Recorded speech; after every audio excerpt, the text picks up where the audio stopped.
Alrighty, we should be live. Welcome to the stream. Yeah, Friday night game dev stream. Hopefully you actually get some stuff done.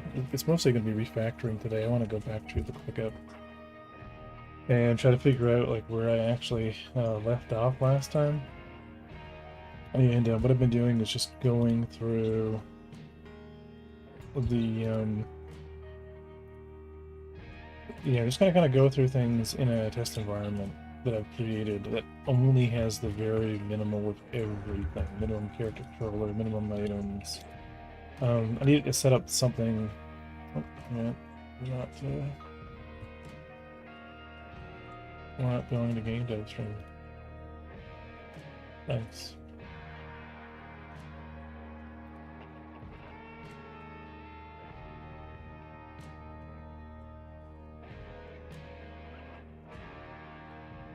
Yeah, so I want to set something up that just has, basics within the systems project, and try to just get an idea where I am, organize some stuff, clean up some stuff that I know I'm not going to be working on for a while, and spend a bit of time going back and forth, I guess, with Unity, and moving over, just finish porting over some of the stuff that I wanted to get in, but we weren't quite ready for it yet.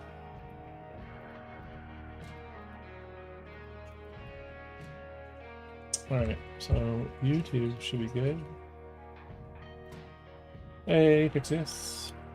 Fridays! Yep. Yeah, so that's gonna be, that's what's on the agenda. I've commissioned a new shader. I can show that off here. So, ignore the low FPS, but I want to do like a floating clip map type situation for the water planet.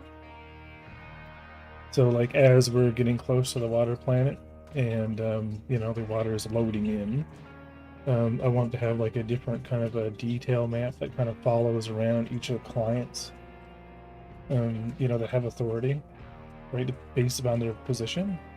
That helps in many things. Like if I do that with the reference position of what will be like object space, like from the parenting perspective of being in the planet itself, then if you look at like planetary radius, it's not that great of a big number, so it shouldn't really mess with. I know when you're dealing with Godot shaders, if you're making something like a triplanar in a double precision build,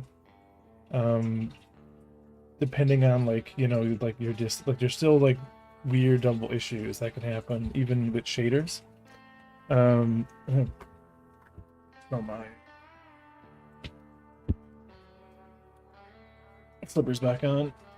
So that's like, kind of a workaround. I'm gonna see how that goes, and if not, I'll just use that same shader for, for the sphere of the planet. But what I want to do is have a couple of different WADs as we're kind of coming down to the planet on the water plane, and then kind of once we get close enough, it all kind of blends together, and there'll be like a bit more, like the processing of the final version or final lot of the water shader will be a little bit more kind of intense, and I'm not gonna, for the time being, allow you to go underwater. I'm not gonna kind of like create, because you can do some interesting stuff with the camera, like where you're oriented, and there's a lot of like, you can figure out like when you're below the water line or above the water line, you can kind of use a bunch of screen space effects. You just got to figure out the not Godot in Unity. Yeah, a lot of that stuff can be applied. I was watching that one earlier. He posted it a few hours ago. Yeah, Sebastian's awesome. Right, but I'm not worried too much about like the over complexity of this. I just want to get a water planet. I've kind of started working on a another kind of fork, just a content fork of Unforgiven systems, which I'm just calling like Unforgiven planets, and I'm calling it planets. It's not just planet tech that I'm going to be playing with there. but it's going to be all of the prefabs that I'm working on for Planet Tech, right? It's still all going to be gray box and not going to be final art anyway. And I really don't need to put it in Unforgiven systems, because the point of that project is just to build out, you know, gameplay systems. And there would never be, you know, a need, like, you know, to be developing like that type of content in that project. So close out all this crap that opening in here. But I'm just gonna set up, and it has like the same server support. So like whatever I'm making here, I can actually kind of test in multiplayer, because it's the same build, right? Same code as Unforgiven systems. But I wanted to be able to use this to focus on the actual like different landing locations, figuring out from a content perspective, you know, what do I need to build? Like you know, what's the you know, the ultimate, you know, goal, you know, when it comes to these different locations. And then I know how long it's going to take me to kind of flesh them out, right? So I can have multiple different landing locations and a few things. And these are just placeholder, but I'm not even going it out here. Right, so just to be able to kind of go through and just have a project that only has the you know, just a test ground for gray box.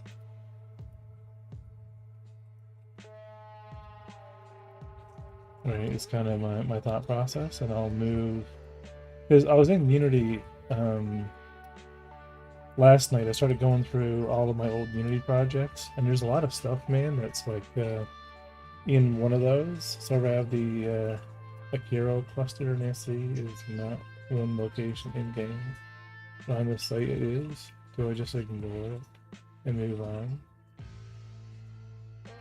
The Akiro cluster in SC is not one location in game, but on the site it is. Do I just ignore it? I don't know what that is. What is the Akiro cluster?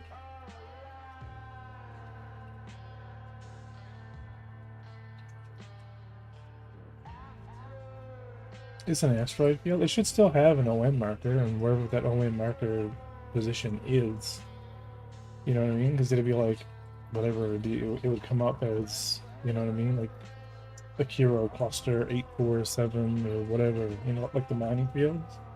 Like there should be a point, right?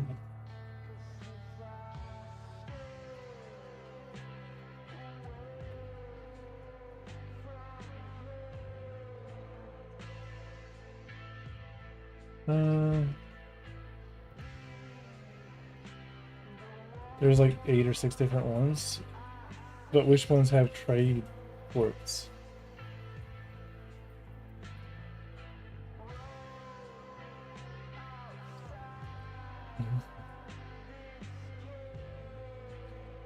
None of them. Then why would they matter? I don't understand.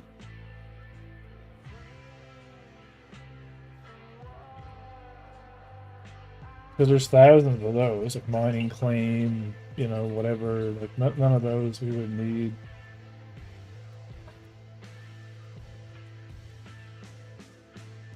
I gotta get my glasses. Maybe. Yeah, so we have the new system space project. So that's kind of what I'm thinking. You know, just cleaning everything up. And for your map, they don't need to go on a map. Like the map is for visualizing trade data. The map is not for finding things in the game. You know what I mean? It literally is just the celestial objects that have locations on them that are going to be used for buying and selling commodities. You just spend too much time putting in like every game object that, you know, exists that we don't really need.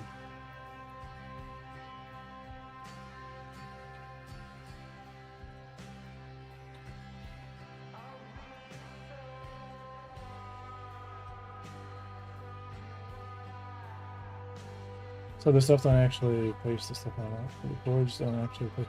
The chords are used for the trading tool, and the chords are used. Yeah, the chords are used for the trading tool.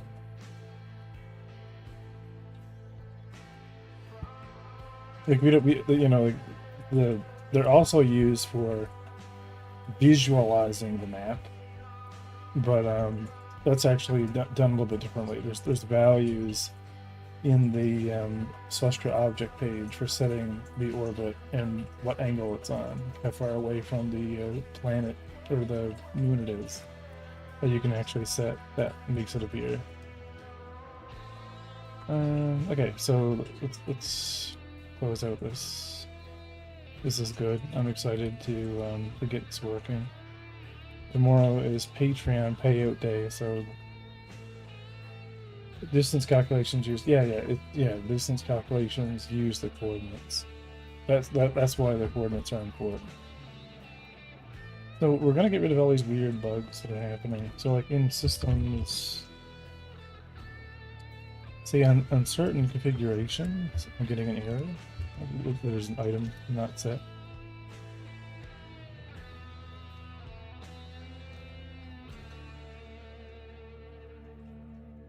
And like, you know, in this project, this character is already quite set up. So I need to figure out like where.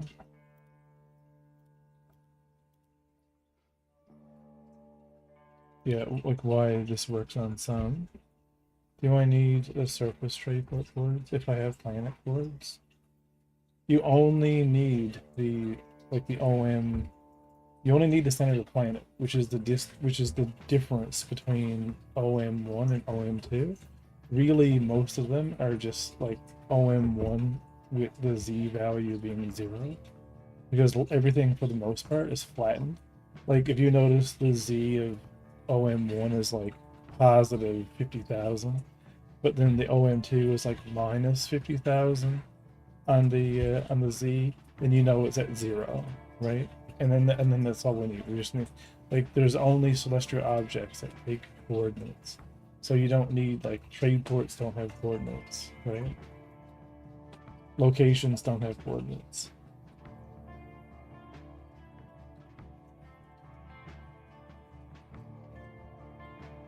Right? We just need the celestial object coordinates because spline jumps take around the same time.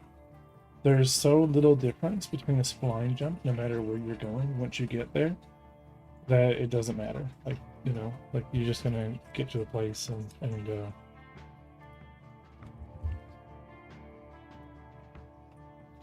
yeah, it's really weird because the player in this case has all of its equipment defined. Unless the equipment resource is like different. But I don't think so. Just player gray box, this is it. Everything's exactly the same. I'm wondering like why in the test scene is the player gray box different, right? It's all the same, the rifle.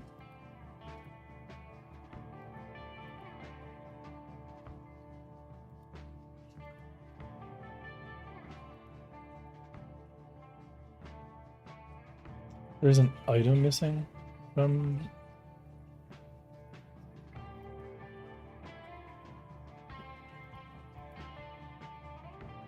But it's not like this one's editable, so yeah, it should be fine.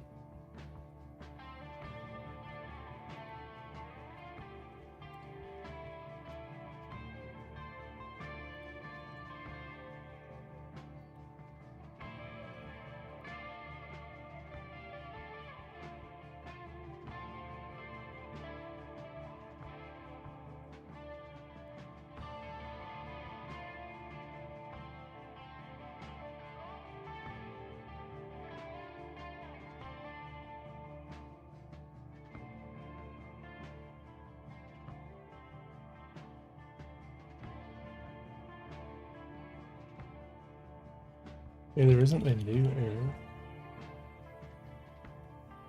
Oh yeah, let me actually get gotta find a way to get Twitch chat, like organize Twitch chat a bit more. I think I keep closing it the little window.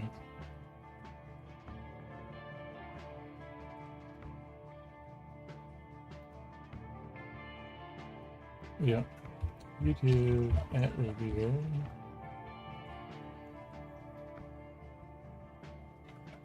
And let's get the chat chopped out.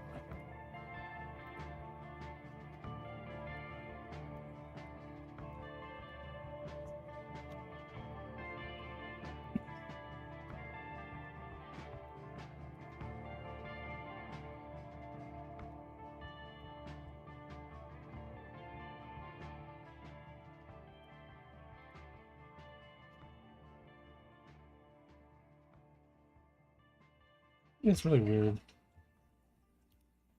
And if we check local on our test, player equipment, maybe we have our rifle, this is all fine. The slots are all good.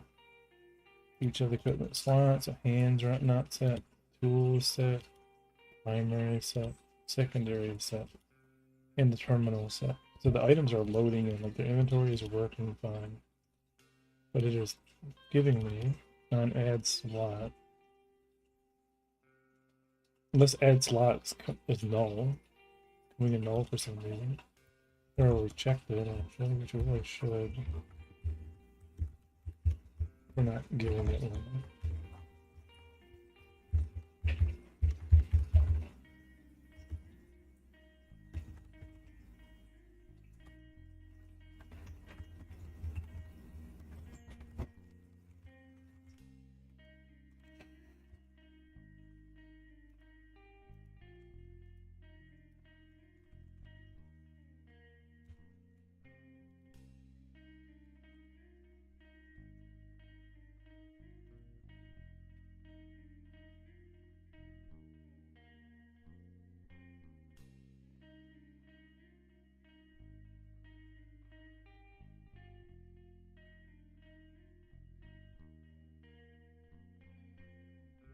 Oh no, we're hacking the matrix. Yep. We are hacking the matrix.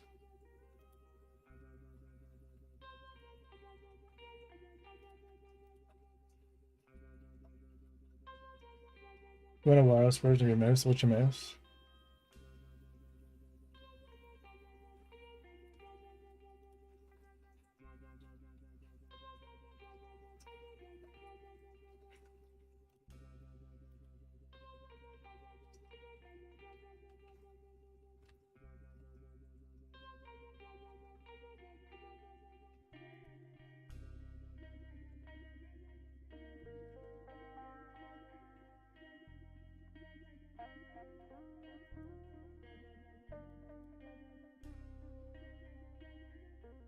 Did you get the scimitar after?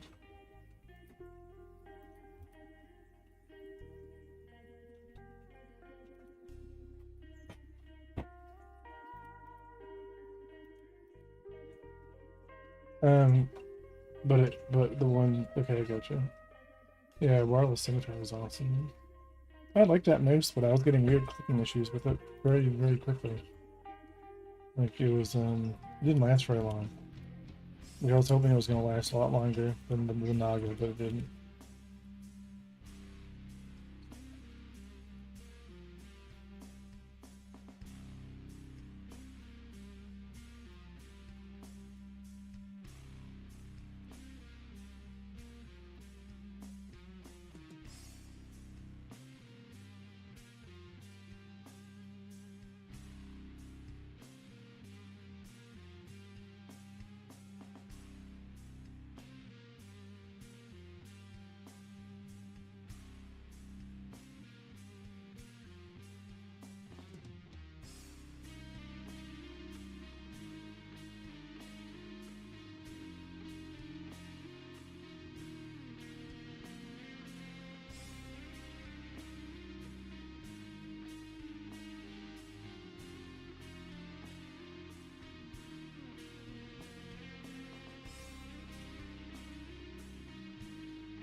Yeah, the unarmed is like not working in this test project. It's weird.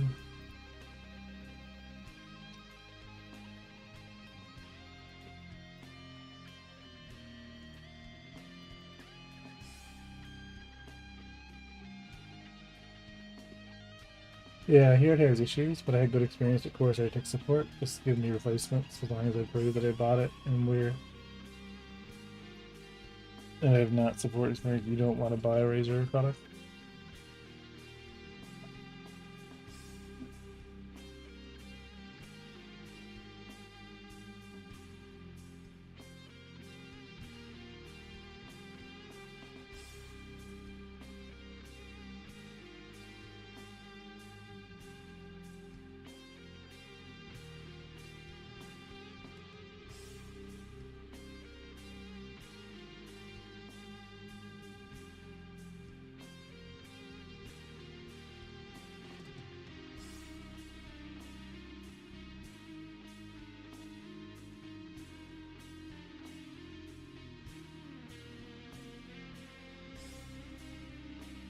Okay.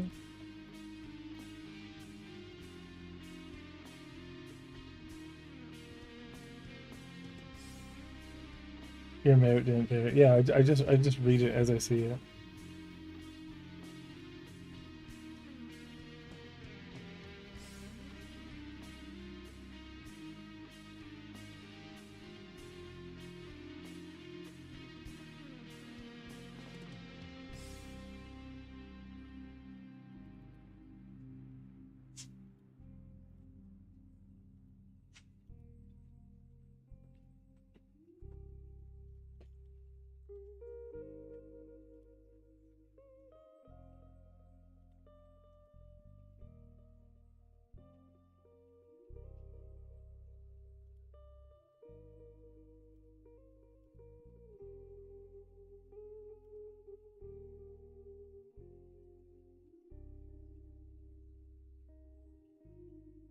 Need it.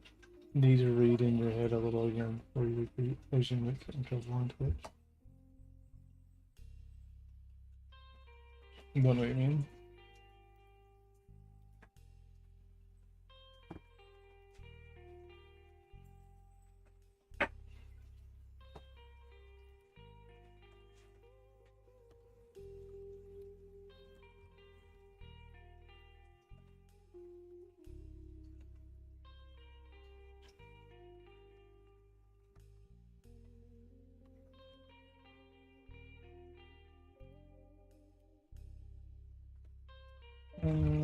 It's invisible.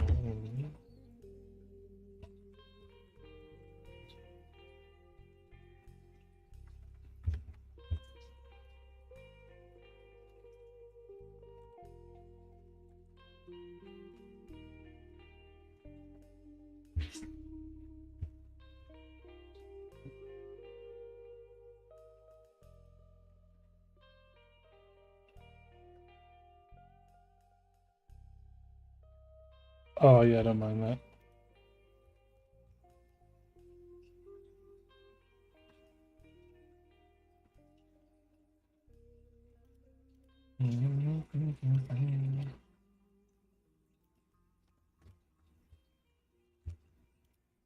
It does the same thing.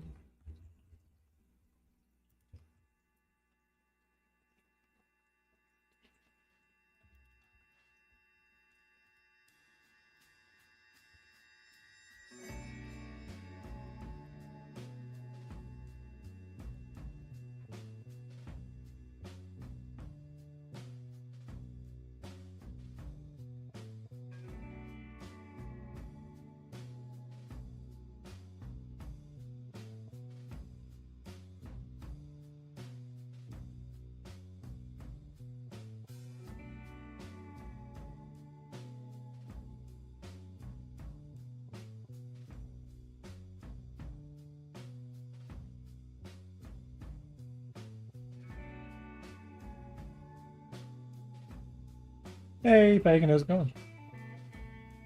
We're actually like deep into the process here today. I was in Unity yesterday, going through a lot of the old code, a lot of stuff that's really cool in the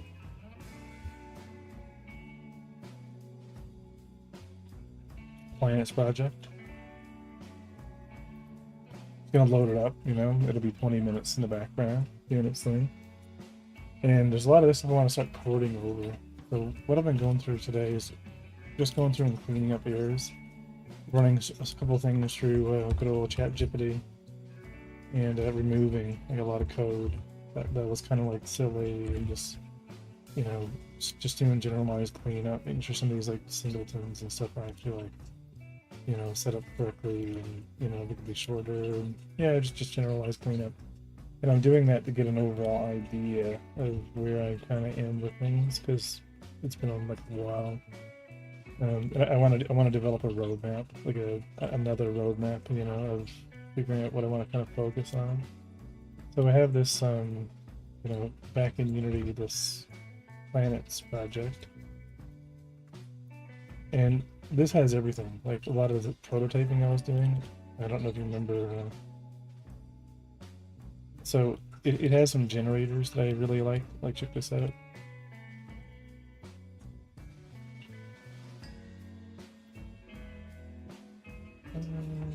I'm gonna zoom in when I go. So this was like one of the landing locations in the fog, which was meant to be like a gas giant. This is in Unity, but a lot of these in this project I can kind of like port. So like the biggest one is like the sand planet that I was working on, because we literally kind of did a whole sand planet. I had a bunch of prefabs that kind of snapped together. I don't think I have the player here, but I can just kind of go and jump up. Right, so these are all, you know, landing zone kind of prefabs I want to do for like a kind of like a Mos Eisley. I love the old project. It's so funny. Like the ships are actually looking way better now in Godot. A lot of bugs, but I like these. They were some of the first buildings that I made. So I wanted to kind of get all this planet tech stuff that I was working on with a lot of this, including like the editor, moved into another planets project, like a Godot version of the planets project. Even like this I've solved in Godot, which is like a tri-planar mapper for looking into windows and having like a scene kind of set up for a lot of like buildings that you would like, you know, fly down to. Yeah, because I even did this little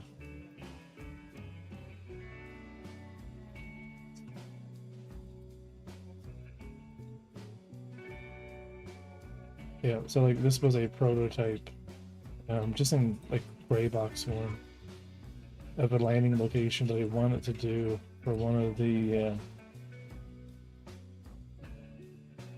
the orbits of a gas giant. So, you know, you'd have like these kind of like a Japan. I wanted to go kind of like horizontal, so I wanted to kind of have these areas that have these kind of little stairwells that kind of go into them, and they're kind of layered, like these little layered apartment complexes. And, you know, so everything would be kind of built up, and we'd have there's a bit more to this, but, you know, this needs to be a little bit wider actually, just so there's kind of a better traversal, but, you know, just to bring height to everything. And there will be kind of like each one of these modules are kind of like, you know, 2 floors. They're like little apartments. And here the different blocks are different economic types. So like, you know, there's the hospital, and it has a little landing zone, and you know, there's a bunch of like kind of different things that I have kind of ready for this. But I want to get into art, kind of start like fleshing things out, and making things kind of interesting, you know. So I have a lot of this gray block stuff kind of planned, but it needs some PLC.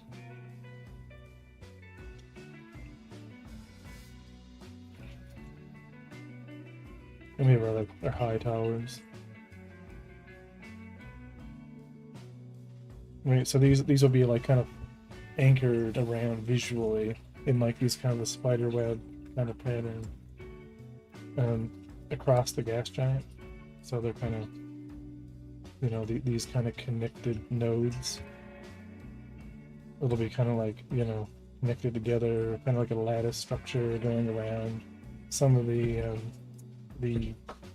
orbitals in the gas giant, and they each have their own little bit of propulsion, you know. So they're kind of like these little mini mega cities.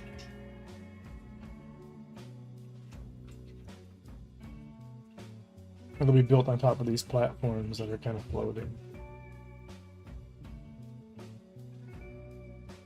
Right, so like a lot of that work, you know what I mean? Like a lot of that work is pretty much done on the layout side of things. You know, obviously it's more fun art. You have like different landing pads and hangars. Like it'll look a lot cooler, but it's very basic right now. I had a bunch of ideas for like, you know, just enough room to make like a park and some back alleys, you know, be some rear entrances, and you know, there's room to kind of be able to, you know, move cargo around it and kind of load and unload things. Right, it's kind of just the, you know, an early landing zone for the gas giant, which is easy planet tech to do, because, you know, water planet, are you making pyro stations and you're getting pyro stations? I don't know what that means.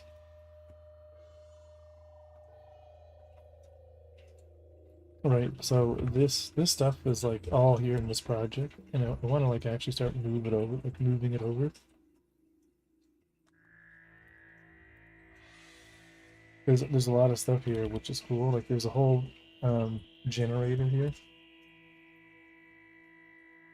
that generates things based upon like social structure and stuff. So like this whole set of buildings here are like GPU instanced, and they're like, you know, they're just kind of picked depending on the noise value. So like each kind of node that creates a building in the block. They're mini cities in space mines. Pyro stations are mini, basically rundowns. Yeah, but they wouldn't be that rundown. This was actually a really cool like generator that I made that follows a seed that you can kind of like, you know, create like all these virtual instance, you know, kind of cityscapes. And I was trying to use GPU instancing to avoid like overdraw, kind of creating pockets of like low areas. And obviously it wouldn't, there's only one building of each type, and there's a certain point where you just wouldn't have, you know, like anything there, but it works, right? It normalizes these specific ranges of population for each block, and then picks a building based upon what the value ends up being. And then we can, like, you know, use standard layers of noise to create variations of how the cities spawn. And we can use like bigger, blotchier, lower resolution noise to cause entire blocks to spawn. And then wherever there wouldn't be a block, you know what I mean? It would just be these big kind of clusters of different buildings running around the planet. And these would be, you know, mostly background, right? They would have them, there would be a low fly zone type situation here for this. And there would still be like, you would blend in. Been a while. Hey, Scarred Citizen. Right, it would blend in. This is a very like ArtCorp-y kind of technology, right? Where we just have like all these different types of buildings, but they're just randomized and rotated in GPU memory depending on what, you know, like how the noise generator generates them. So I think this will be cool, right? Because what it's doing is it's generating a seeded population density map. Right, it's a three-dimensional noise of population density, and that's what drives the prefab placement.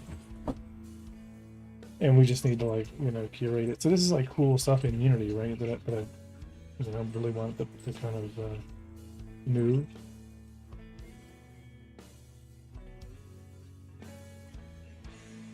And there's a few more too that were in here that I wanted to. Yeah, this like Mega Cities one. These are cool. I've actually moved these over. So this was some early prototyping that I was doing. So let's play here.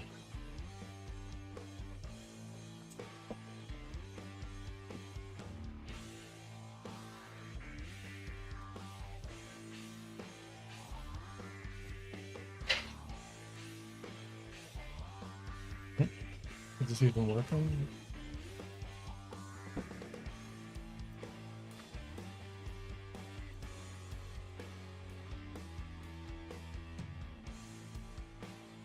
Weird. Maybe I messed with this when I was, yeah, they're there, but they're like not showing up. Are they like hidden? They have something turned off because I clearly see them.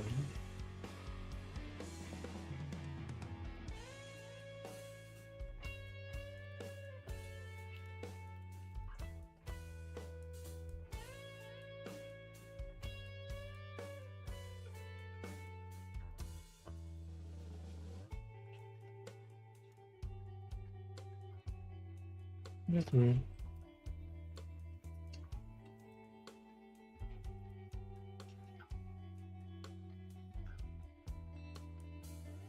Yeah, I'm seeing them now.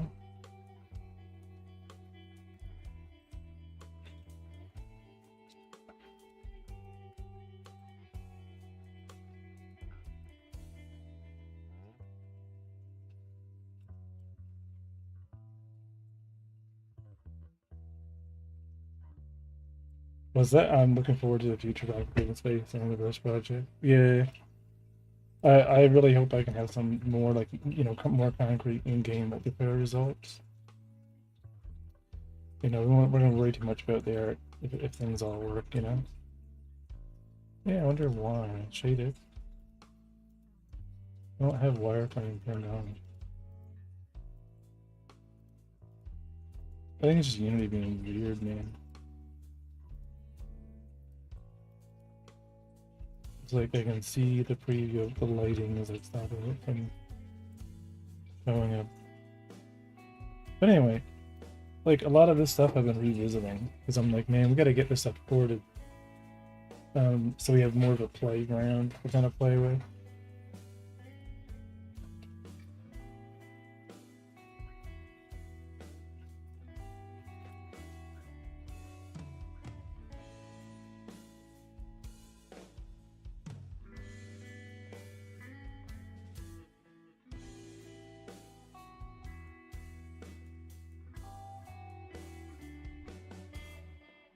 At this point, I'm holding my breath to see which is playable going first, Revs or Game LC. Oh, I mean, I got a bit of time. I'm not sure I really need to worry about it.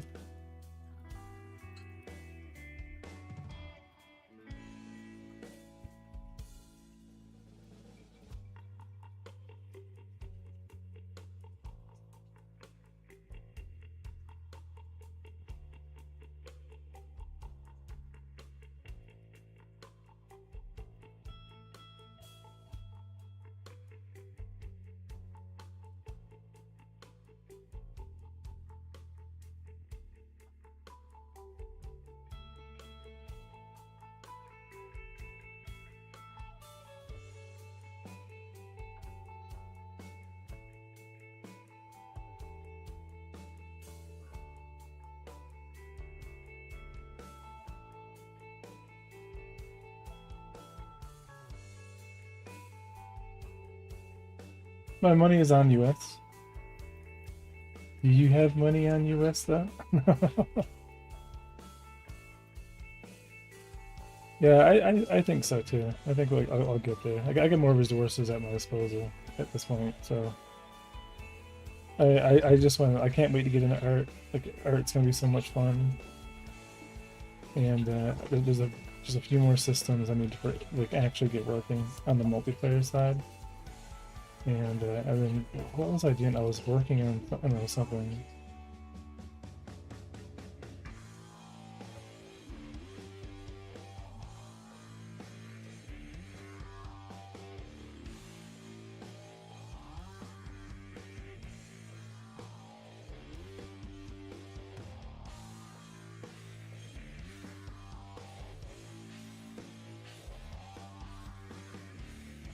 Game differently on Rails than when you're playable first. Thing.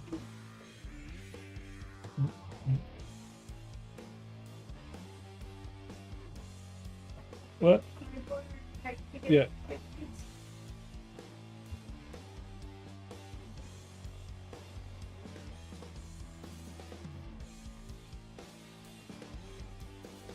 Yeah, we gotta get the projectiles working, like for the main guns, because we changed the way the equipment works.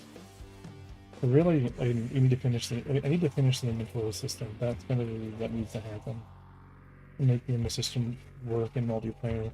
And we need to get player heads actually spawning in again.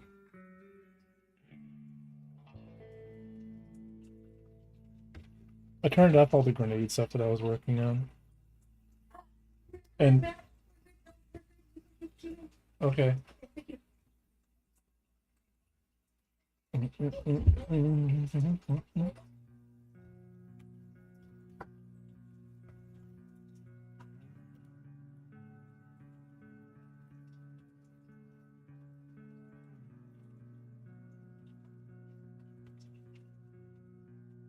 Yeah, that's right. I need the bounties to work in multiplayer as well. And by playing mode, I mean I can go anywhere in the game without having to deal with full freezes and huge FPS drops. Yeah, exactly.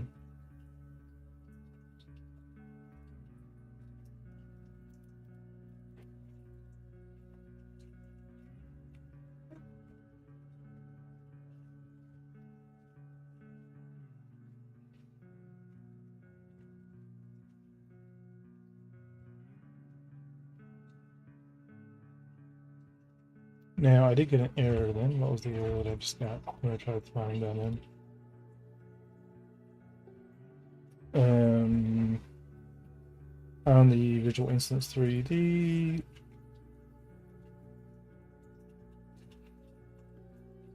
Oh, the 3D display. Okay, that's not a bug.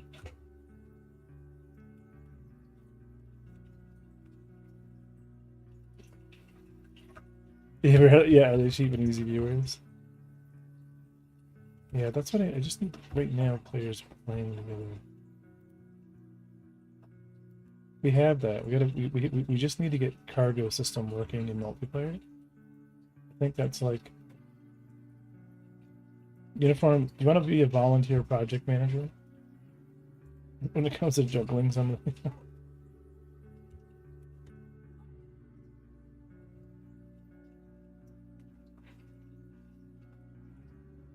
You're like, no, no, I am not getting involved in that.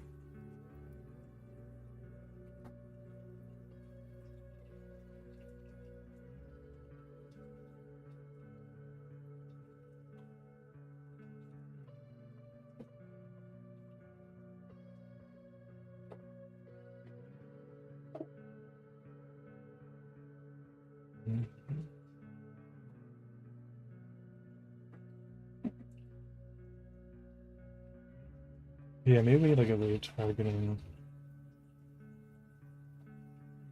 I'm a full-time project manager already. 2 daughters keep me slapped with stuff to do.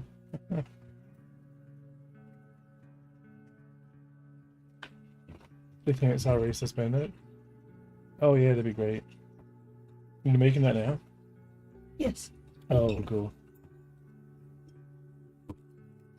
Yeah, that's pretty much it. Yeah, we really that should be the thing. Let's get the let's continue doing what I was doing, which is getting the cargo grid actually working. Your report work. Oh, for the awesome. That's what I'm working on. Right? I just dragged in a regular player, and they are in, what would theoretically be a station, but I don't think they need to be.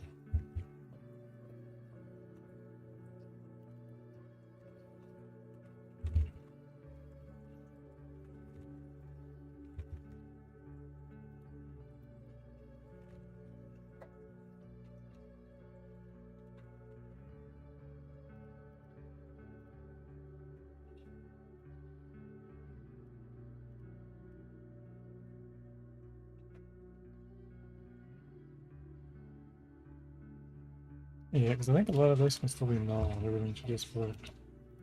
But we should make sure that this is in the station. The mesh is in the station.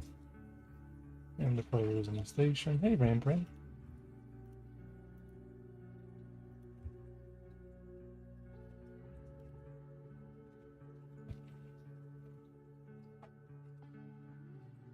Okay.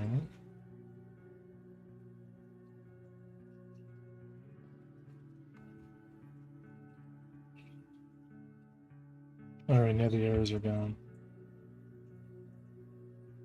And the player actually like loaded in with the correct reconfigured itself.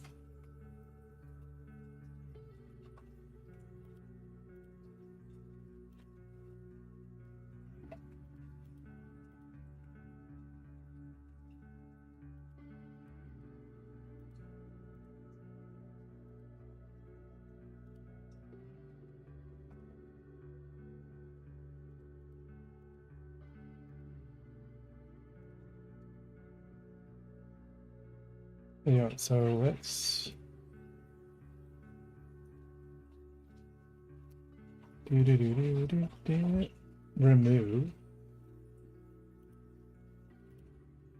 So in the debug UI, we have a speed and position. Debug UI does its thing. In process.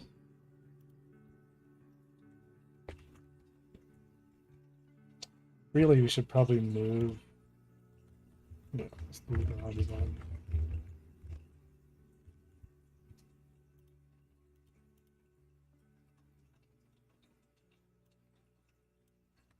Really don't need this happening every frame. Yeah, like the only important thing is like how many pizzas is a spaceship, right? Exactly. Yep. And then everything that was happening in process, like the upgrading of these tables. Sorry, put them there.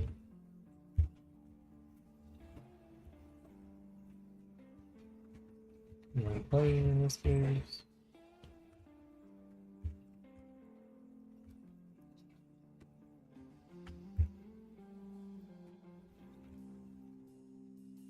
Speed and position.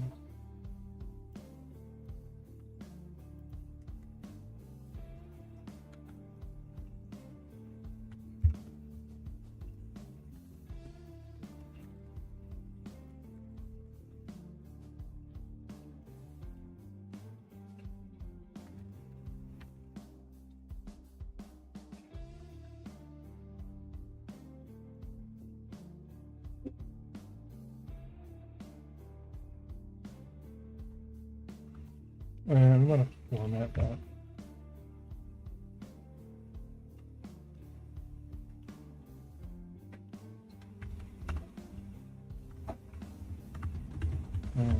Format record to be 4 decimal places.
I find it annoying.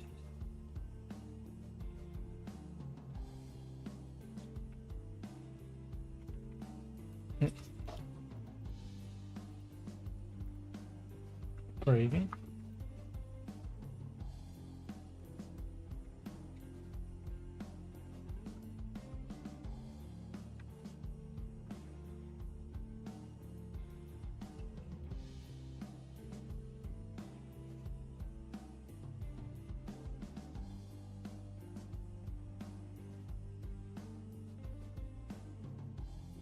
What if it's pineapple pizza and it takes 200 pizzas to buy a spaceship and have the chicken Alfredo?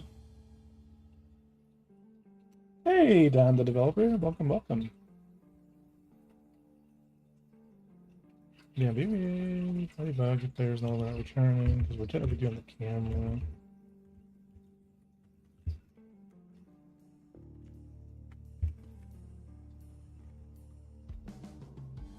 Welcome, welcome. My name is Revere. Those that are just coming in, want to grab something to eat and have a good stream. And we are working on a little MMO space game called Unforgiven Space.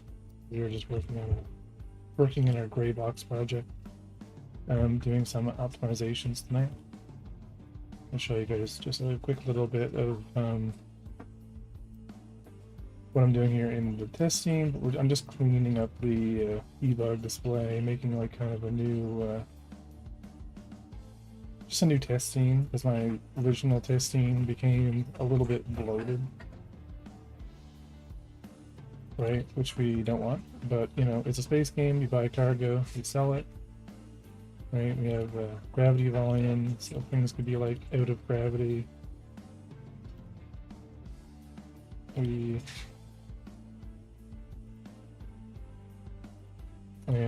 Yeah, right now we're just trying to redo the just do a review. You know what I mean? We're just doing code review, and because I've been kind of distracted for a month, and just kind of getting back into it. Yeah, we don't really have speed, but the player's not really doing set.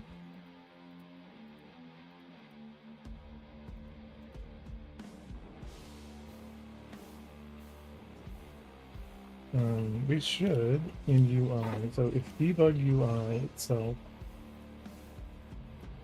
somehow I think there's a set player function here for setting the player. That's being propagated to all of the other UIs that are like a child of it. I don't know why, you know, that's not a thing, but yeah, maybe I never did it that way. We could actually set it private, and we'll use the interface. We'll use my player, because if it's multiplayer or not. Player. We'll have a player instance, and we'll just have a set player function, which will be early. So we'll do public, set player. We'll feed it the interface. We'll say that our player is going to be player. Now just remove the pasta and replace it with pizza dough. For what? Oh, you've had a chicken Alfredo pasta, but not a pizza form. What are we working on, Don? Yeah, I'm gonna go grab something to eat. Probably gone. Thanks again for the stream. Yeah, so let's have a set player reference, and if we're gonna pull it, I think what we'll do is we'll make this. Well, you won't have a get player method. We'll actually just close this interface, and we'll just have it. Yep. So we'll have a player reference. For the player in the menu. So whenever we need to do something with the player, this will only be the client, you know, client with authority. Client player with authority. And then that'll just mean the UI can communicate with data and pool and read, you know, data from the player, you know, more effectively. And because our debug UI, right, is going to be a child, we can just say, well, let's create that UI reference, which the parent must be anyway, because it is. If our parent is a UI, then we'll just set it.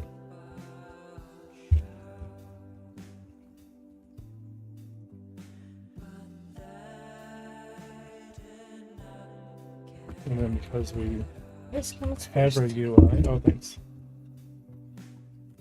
Then in our draw debug, we don't need to worry about like having the player defined because we were defining like a regular player. But we can use the interface, right? Because it's a network player, multiplayer, whatever. We won't actually go looking for the player. We won't have a.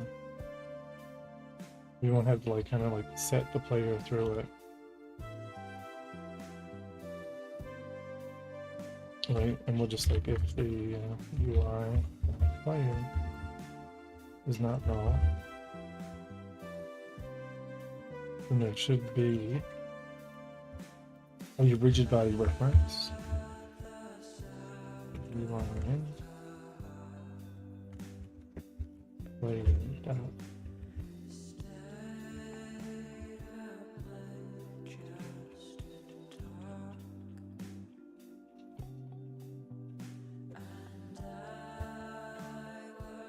But I have it as a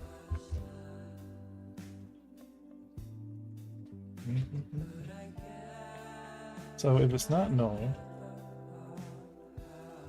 we'll actually just check if the UI player is player for the time being. We'll just check its actual type. If that player is a rigid body. I used to live near Chicago until I moved to SC. I never ate much of the big three pizza chains.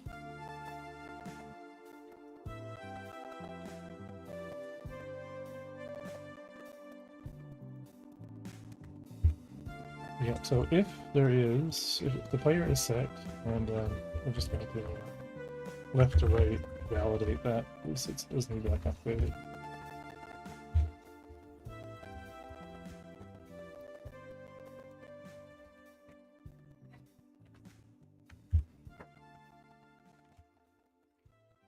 Because both of our yeah, surprise, I'm not exposing.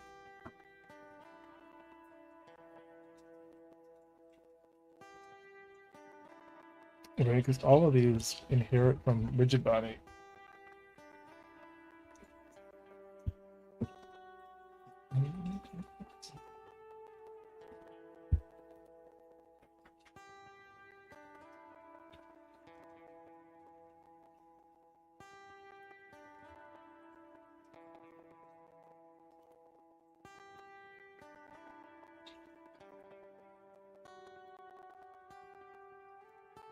But let's see if we have our speed in the debug menu. Oh yeah, we've got to call that function.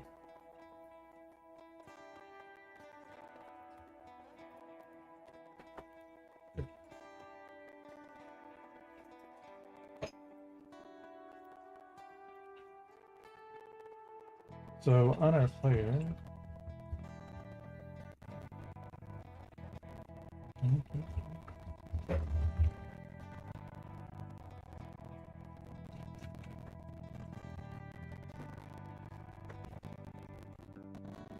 if we have authority,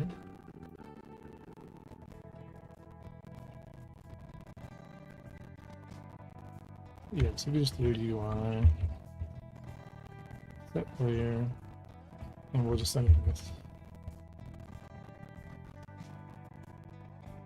Revere, have you been keeping well? I hadn't seen you on in a minute.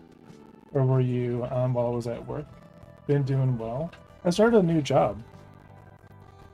If I haven't discussed that, probably either in Pagan Stream or but I started a new job a few months ago, and as a senior engineer doing like all kinds of fun things, and it's taken a while to kind of get into it, but I'll have enough resources now. See, oh yeah, see, like we were setting through our inventory system, like the inventory UI, we're setting the player, which is the same thing, but we could unify this, right? We could just have the standard UI, which is the parent of all of these children, maintain this player state, right? Which would be like great, and a little bit more, you know, more simpler. We can just pull it from the parent, right?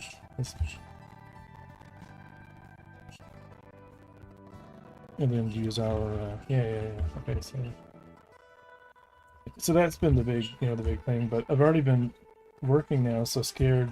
Like the Patreon comes out tomorrow. What I've done in advance already is I have I'll just bring it up here.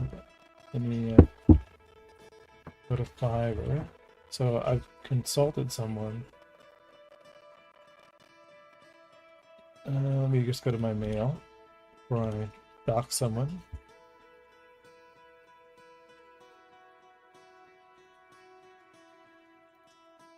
So this is what I've consulted. So I've been working on like a water shader, and what I wanted to do was take this water shader and turn it into kind of like a floating clip map that'll work on a spherical surface. So as long as it has like a camera position or like an object position and a like a an object reference, or like injecting an a reference position into the shader, the ocean will kind of follow along, pretty much anything. So think of it like because you, the player, only ever the player. So you're only seeing what's around you in your own perspective anyway. So for when dealing with water giants, like we just have a generalized water level anyway, where if you go below that, you're in the water. You can't, you know what I mean? Like, it is what it is, as far as, right, like oceans go. Obviously, it gets more complicated when you're making dynamic rivers and stuff like that. But this will allow me to have the water giant, and be able to have players fly around together. And the noise value of this, what I'm probably going to do is there's a time value for this stuff and that time value is probably going to be like the server tick rate or something, so that the noise of the ocean shader is also going to be the same across like all clients. So whatever the network tick rate would be, that would be like fed into the uniform of the ocean shader. So yeah, like this is, and so this was like $100, to get kind of put together. And of course, like I could sit there and work on shaders for like 10 hours, or I could just find someone that knows what they're doing. Like I understand what I need to do on a technical level, but like just getting someone to sit there and do the porting and the GLSL and make it work. So this is where the money's going, right? This is what I want to do with the Patreon in the first place, is use it to not just not to offset my time. I'm all right, but to put towards now getting stuff done, right? Like how do we where do we need to like outsource, right? How can we start getting some of these prefabs and chip components and things working? But I want to tackle some of the planetary stuff. So what I'm going to do next, so the next funding goal of this, so maybe next month's Patreon, I'm also going to get the same guy, because he's great, to do the same thing for sand, right? Because water displacement and like sand is exactly the same thing without like a time interval.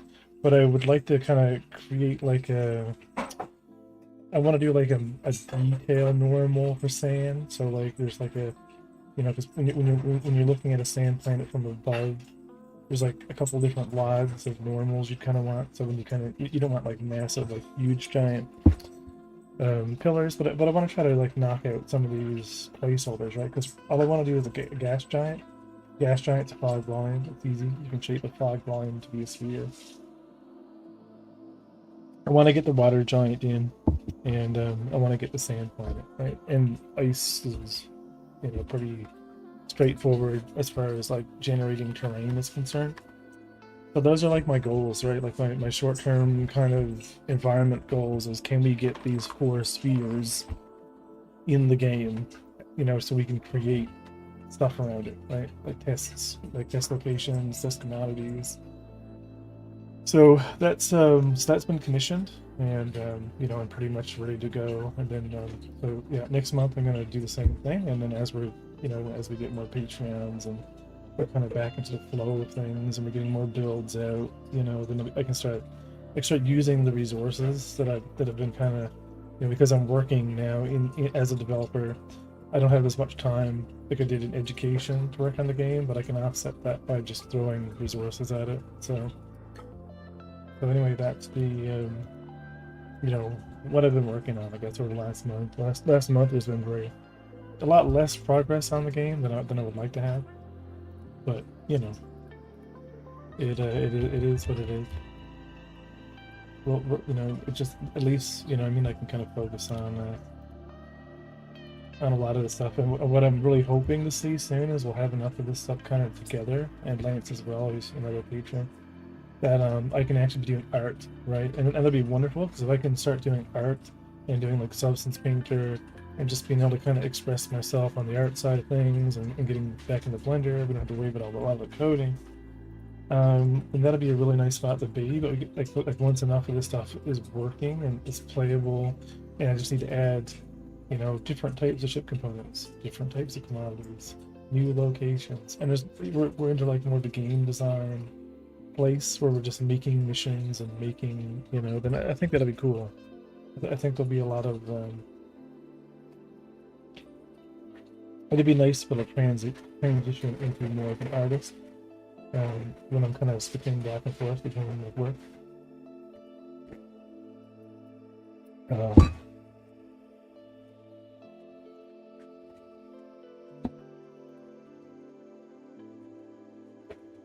We're not running.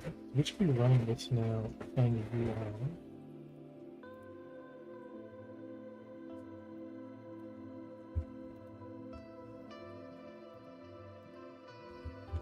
I'm hiring it, we're gonna do the same thing, but if we have authority.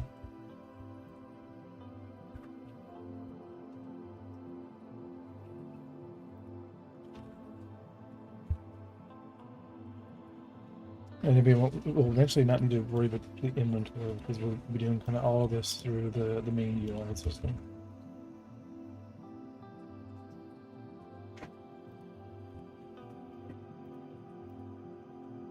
So we should now see our velocity.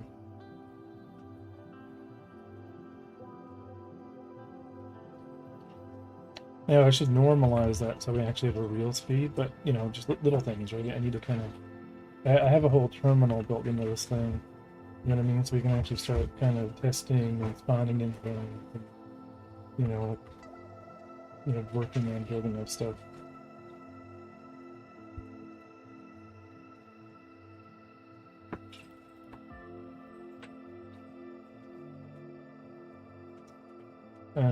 So yeah, let's normalize.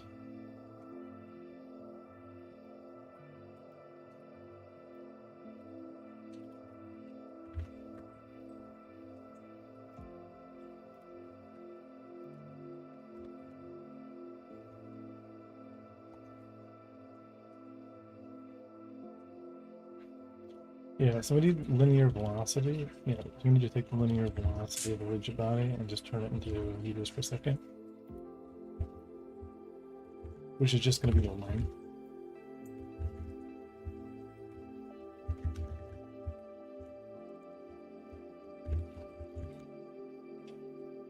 Or was it its magnitude?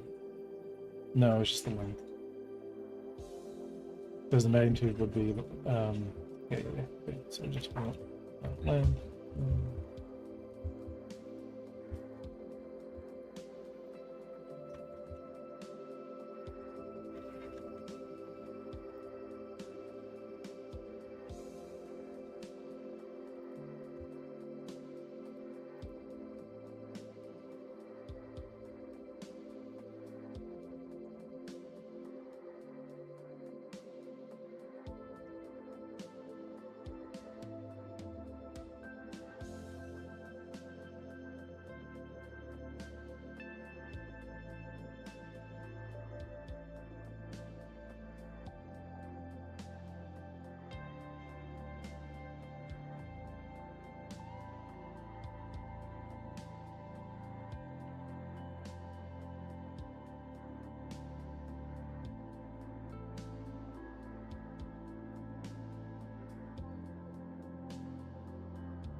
And we also want to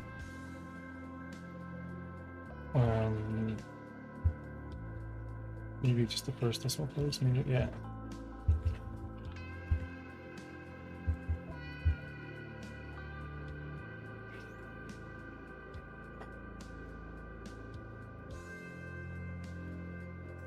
Yeah, let me just cache them.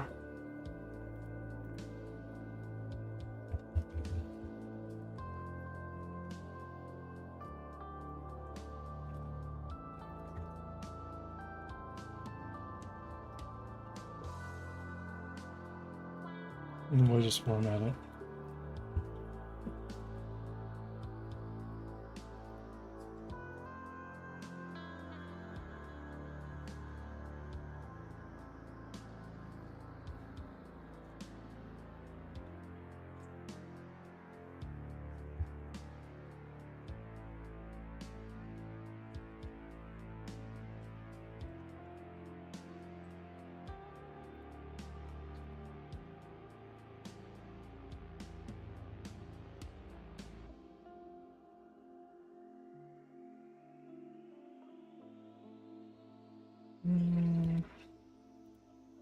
Not getting two decimal places.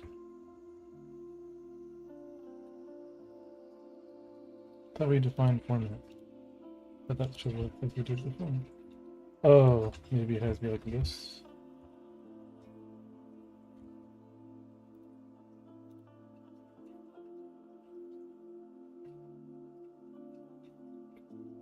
For two numbers? No, it's still more than two numbers. I literally just saw this. What?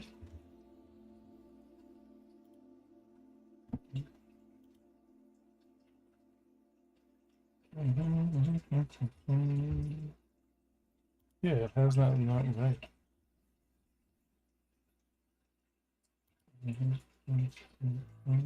Love Godot. Hey, how do you pronounce it? Is that montography or montography? Well, I'm gonna butcher it. We're gonna call it mont. Yeah, Godot's awesome, man. I don't know why. But formatting something speed.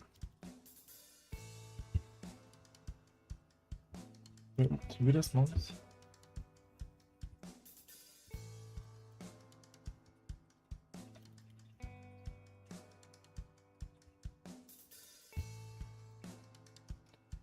Space Opera as a single player narrative.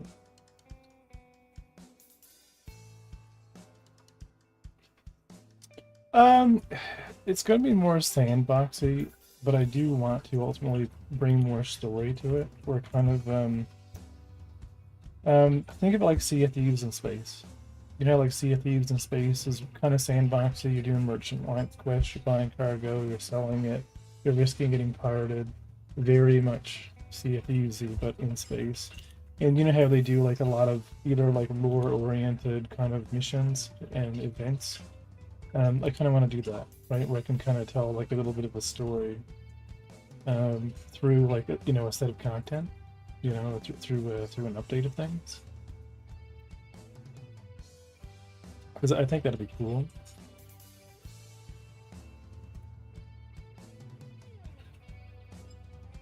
Yeah, like here, let me. I'm all we're doing today is going to be cleaning up, so it's not going to be. This whole weekend is going to be like cleaning up code. It's going to be me playing, just a catch up of things, right? I want to get rid of a lot of stuff. Actually, I'm not going to remove it. I'm going to just disable it. Like, I want to wait until Godot's new skeleton IK system is out with 4.4. Before I redo the IK, like the head look, and a few other things. So what I would like to do, so here, we're in multiplayer, we have 100 NPCs. No good plugin alternative. I was going to port one of the Fabric IK systems from Unity myself, and then realize, nah, it's fine. And their skeleton system works. Like you can see, like, check out the IK here. Like, I have like a dual kind of IK system, even with the chest. So I'm kind of like, look, there's a pivot bone 3D here at the chest level. and then I'm also kind of like, so there's two, you know, I am kind of doing look IK with a 2-bone constraint, but it gets a bit more complicated with the rifle, right? Which is fine when you're holding it, but when you're aiming a rifle, like in general for an FPS, you need to give the spine a little bit of a twist, and so you know, like there's, you can turn or override the spine, but you're really trying to do like a 2-bone or 3-bone constraint across spine 1, spine 2, and spine 3 to kind of get the right effect, so that the hold is is more natural. And these are things that I can do with some of the newer features of Godot. A lot more easier, you know, with the skeleton modifiers. But so I'm just going to turn off, like, because I mean, there's no big difference between the regular rifle. You know, realistically speaking, the aim and shoot, you know, versus the you know, the rifle. So I'm just going to turn it off. You know what I mean? I just remove the rifle as an option for the time being. Because I really want to get into like not exposing the players. Yeah, there's a whole bunch of changes. The skeleton IK system has been depreciated for a very long time, and it's worked. There's some weird things with IK targets with magnets when you're surpassing the, you know, the 180 you know, level. But here, let me spawn in the ship. Right, so here is my you know, spaceship. I'm gonna just observe from the game server. So you can see this is my ship. I have authority over it. I can push it around. I can jump in. You can see me interacting with the seats. All the animations are synced.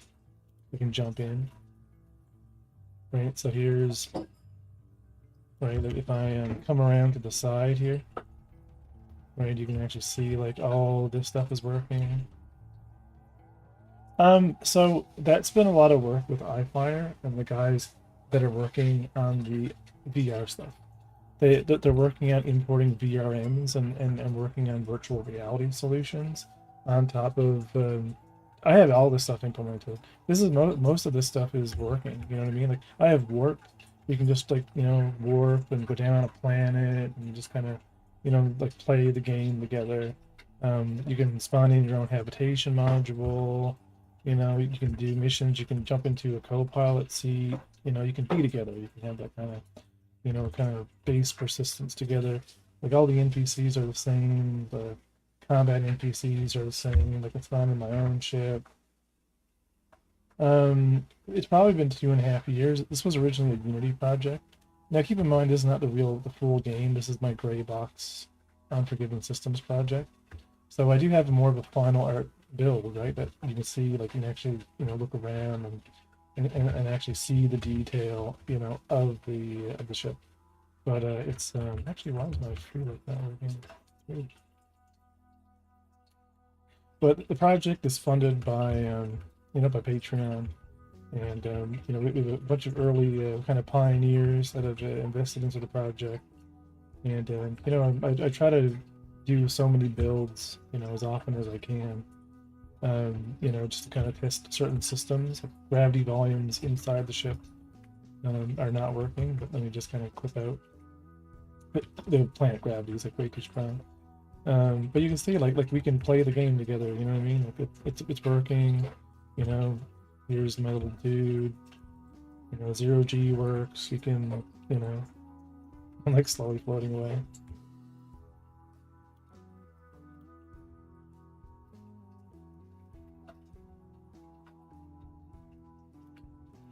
Let me go and actually kill the guy real quick.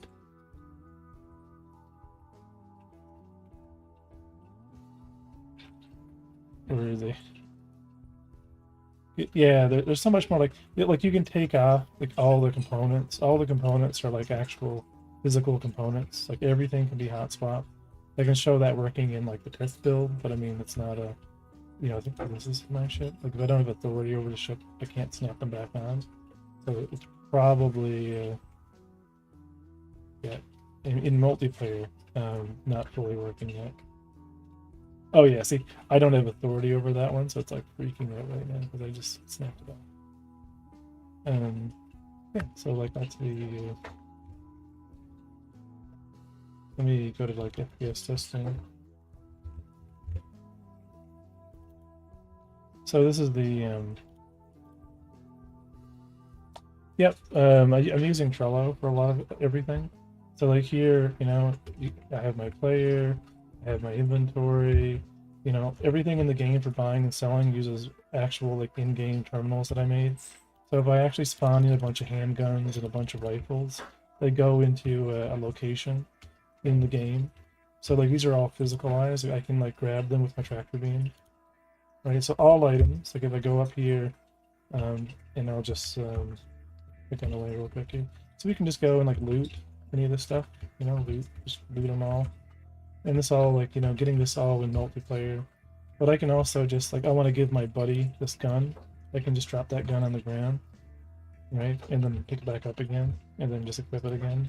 It's the same thing with the data pad. Like in the game, we don't have Moby Glass, we have a data pad. And it's a fully interactable thing, you know, because we do have holograms, but the holograms require a lot of energy. So ships have holograms for targeting systems, for the 3D star map, for a lot of their own kind of components. But it's just arrow keys, right? You don't need to worry about clicking. You know what I mean? Like it's just I'm gonna make it really simple. I want everything in my game to be like a tangible thing, like you know, buttons, dials, not a lot of on-screen anything, right? They're going to be kind of old school. It's very late 70s, early 80s. The game that I'm trying to create on an artistic level, like a goal, is think of playing Sea of Thieves in space in like a Cowboy Bebop universe, right?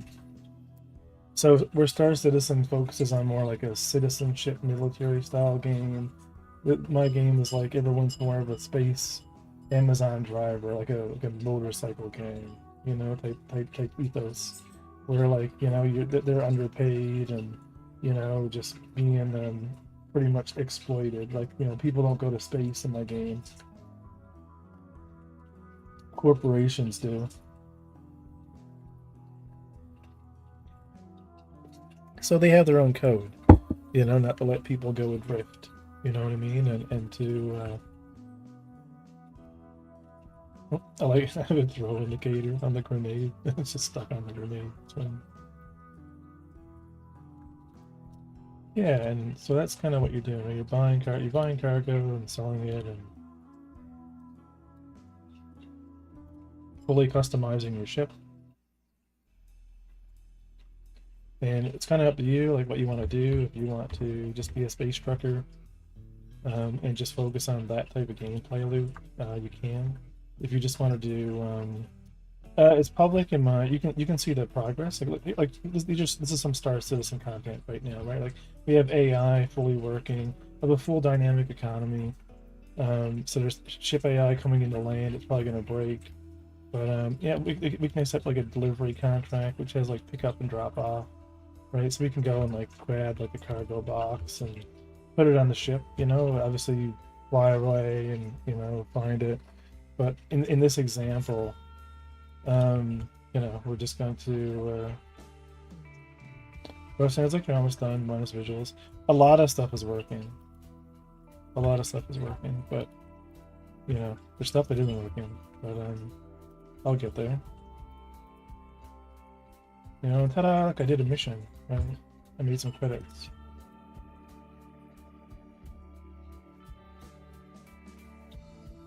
Spawn in my main ship. I'm gonna be lazy and take the buggy over here.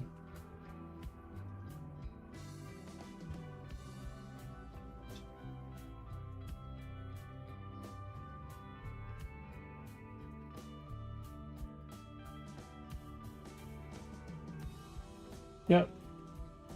Yeah, you haven't even seen the game yet. You haven't even seen the game. You're looking at the test prototype. Yeah, see, like we have a real, like you can actually see the inventory. You know, missile systems work. Shoot a missile at this thing. They go to missiles. They track. When they hit. Test prototype is where the real stuff is. Oh man. Right, we can come in here and we get like hooked up, and now I can actually go and like everything in Unforgiven space is meant to be fully dynamic. So I can actually, you know, take off all the components, and I put them on. There's low gravity here, but all the components of the ship, like the fuel intake, fuel scoop, you know, I can go over here. The gravity's messed up in this thing right now because I'm redoing the gravity zones, so they're kind of messing with me. They're like strafe, got a strafe sideways. It thinks I'm in the station, but I'm not in the station. So let's buy like some tri lasers, maybe a mining laser, power plant. I'm gonna buy some components. Stick on this thing. Fuel intake, fuel scoop, coolers, 2 coolers, shield generator. Okay. Right, so this is what you would do, you know, you just you just attach all your components. But you can build up the whole ship, right? Like, you have to, like every piece is modular. Should have a flashlight or something, man. Can't see shit. It's like I made this test area and filled it full of stuff, and never added enough lighting to it. But you know, I can show you the components. But yeah, let me actually show you the goal, I guess, and then I'll go back to not being squirreled, but at least you can kind of see you know, where I want to go with it, right? Okay. There is an end game, but there's a wall of code and a wall of art that needs to be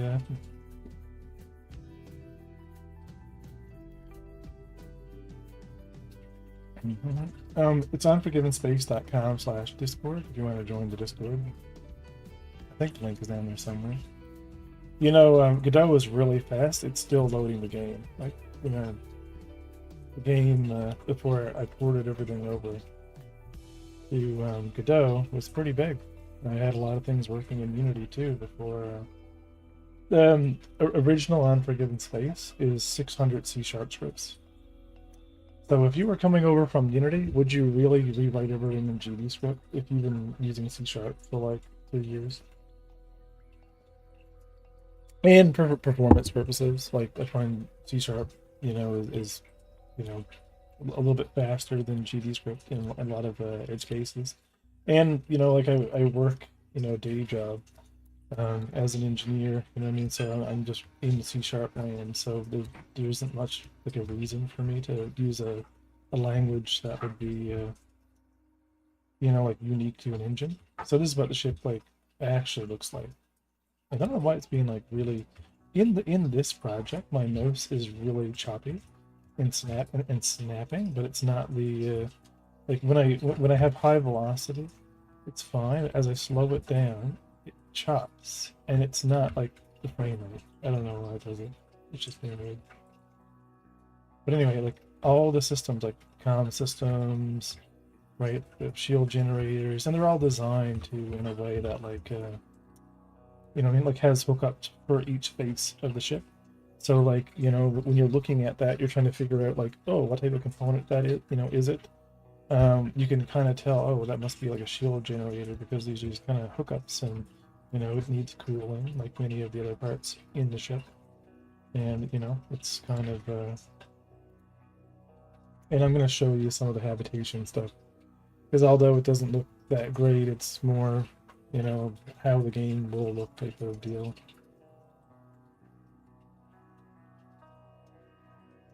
And then we'll go back to working on the game, but at least you'll be able to kind of see like where I want to go with it artistically.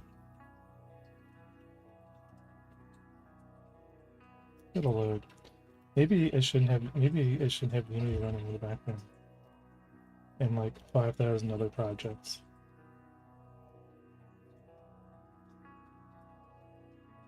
I would like to have some VRAM. May I please have some VRAM? So this is more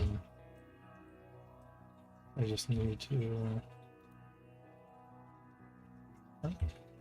move my cursor back. It's the default Godot multiplayer. Why is my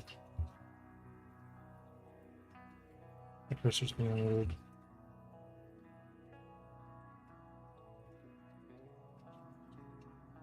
I'm stuck in a free look mode. Bear with me.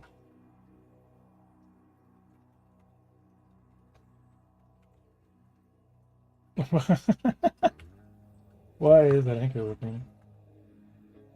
Hello. We're gonna play again. Second time's a charm, right?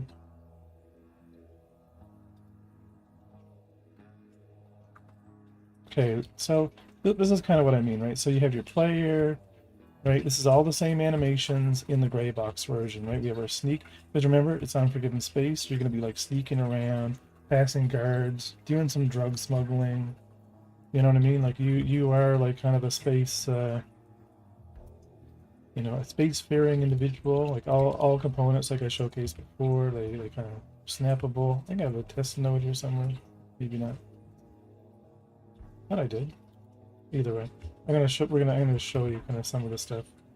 So like this is what you can do socially. So we're gonna buy like a sofa, 2 bar stools, an island, the light, and 2 more sofas, and these all spawn into the world. And this is kind of what I mean by some of the customizations that you can do. This is the same as this is the ship component system, only brought into habitation, right? So you can actually kind of decorate, right, like your own little module. And all these nodes are serializable, so like anything you attach to them, you know, you can still leave stuff loose you know, but at least anything you attach, you know, is going to be, you know, it's going to work. So like these are kind of things like I want a player to be able to spawn in their own place and be able to customize it and kind of make it their own, like, you know, like home away from home, and you know, just be able to have. Because you actually didn't have to kind of go and put them on your ship and, you know, load them up. And...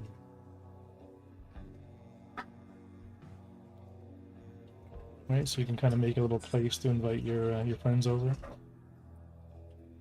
What are you going to use for long-term storage? What am I using for long-term storage? A lot of this stuff is not a lot of data.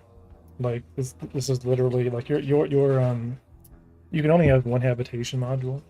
So you're talking about like a JSON, you know, piece of structure in a NoSQL DB. You know, it's the same as your ships, right? Ships table, you have your item port configuration, you know, as a JSON object. That way, as the, you know, it's also like a versionized JSON object. So the idea is as the game evolves, and we have different like configuration state changes to like the structure of something, it'll still work as we go from version to version of like as I start changing out things. How was that? Oh, it tastes good. Yep. Right. So and that's just backed up. If the game is big, it'd up being a lot of data.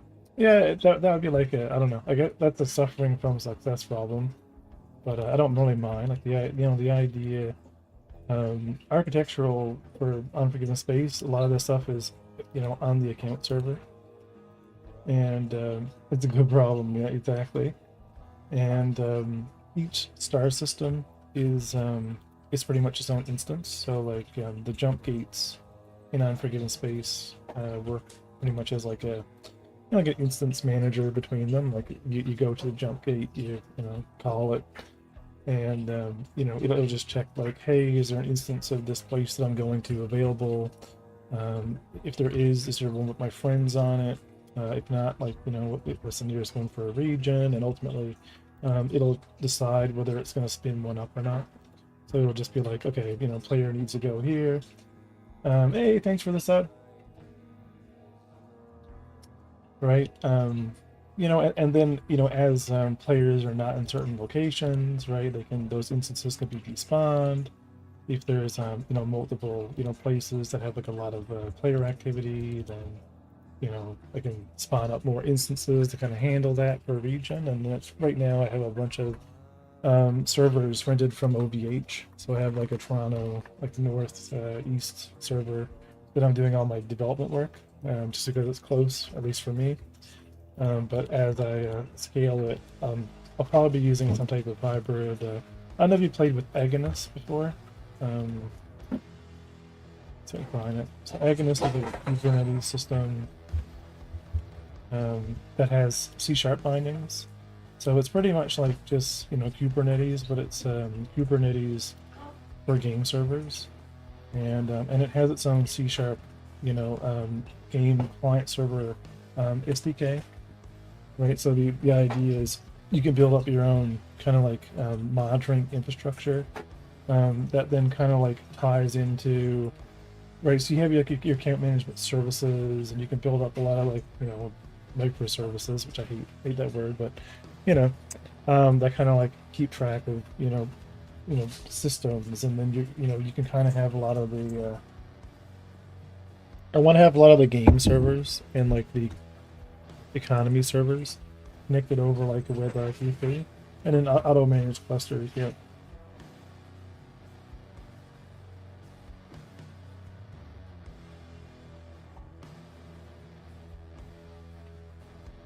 It's gonna take a while to iron out a lot of the auto deployment, and like just I'll be streaming it anyway, so we'll figure it out on on the web. But yeah, that's been the so far the the idea, and I've been building a lot of stuff from scratch, on top of Enit itself. So like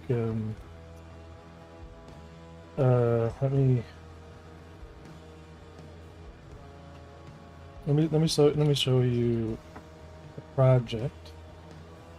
That'll probably be the biggest hurdle. Probably not. I don't find like, so my own background, I'm a network engineer. So like I've worked in education for 18 years. Game dev and programming was more of a side gig, I guess. So that stuff is kind of, I don't know, like more fun, like not necessarily like I need to have the problem first before I like can solve it. So I'm not too. We can think about like all these things we're gonna run into, and reality is, until like we have like 100 players playing the game, none of it really matters. But I'm looking forward to running into problems, I guess. Yeah, it's fun builds. So this is Celestial. This is a system I was working on. So this is a replication system. It's very basic, but I'll load a bunch of these. They're all the same build. So this idea is kind of like hard to explain, but so I'll run a replicator here.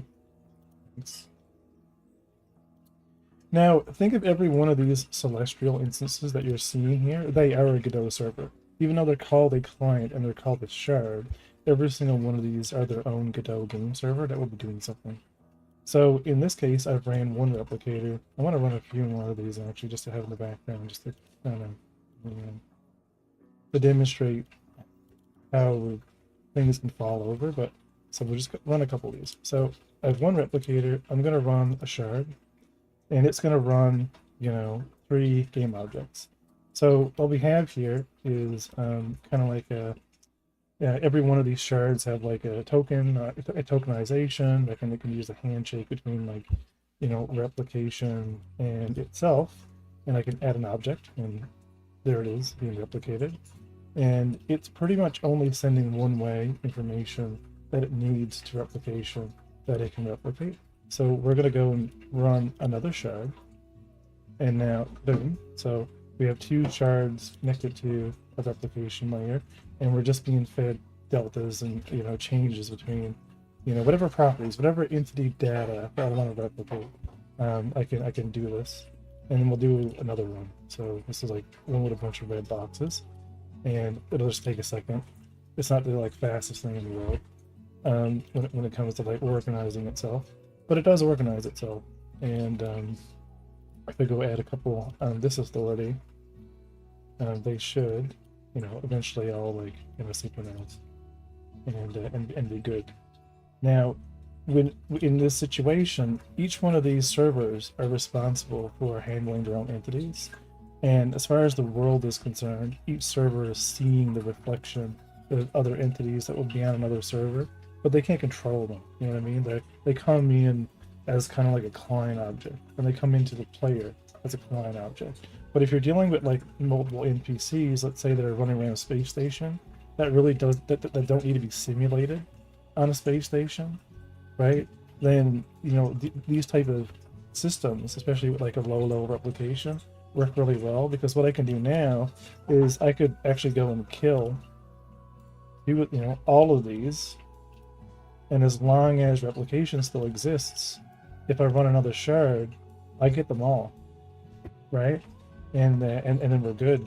And it's the same thing if I kill replication and I pop up another shard, right? When another replication service exists that would have been running on the same port, right? They will all rebuild themselves. So the only way to kill the boxes is for replication and all shards to go down, right? So there's resilient ways. And some of the limitations of Godot is Godot you can only be a client, or you can only be a server. So the only real way of making something that synchronizes into these is to build something else that works like on top of that. So you still have a server, it's going to have game objects, but these little entities that it's managing, at least on what I call like celestial objects, which is moniker, they will come down from the server, and be managed, like a normal Godot server. But there'll be a lot of other entities, and these are really good when we're dealing with, kind of like the edges between controlled zones. Like if you have two servers, and the server is meant to be like, to control, say, a region of space, right? There's going to be this point where a server or a client will be like connecting to another game server, handshaking, and then of course all entities would have to be like fully synchronized before you would allow that client to like disconnect from the original. And you need to be able to handle the replication of those two kind of like edges. And I think like systems like this could be designed to help like kind of solve that problem of like kind of like shard replication between like overlap, where you know what I mean, like you could be in a an area, a space station, and you could be seeing other players that are not necessarily on the server that you're on, but they need to be there. I do know what you mean, yeah, right. So little things like that, right, like are custom, very custom solutions. And there's we've done a lot of these things, not myself, but as in the industry, many times over. It's just kind of making a lot of stuff is like, how do we make Godot do this thing? How do we make Godot do that thing? How do we because that's the issue, right? Like here in Unforgiven systems, like look how many C# scripts I have. You know what I mean? Like if I were to rewrite all of this in GD script, I mean, I don't even want to learn GD script. You know what I mean? There's just too much like all the different chip component types, and there's just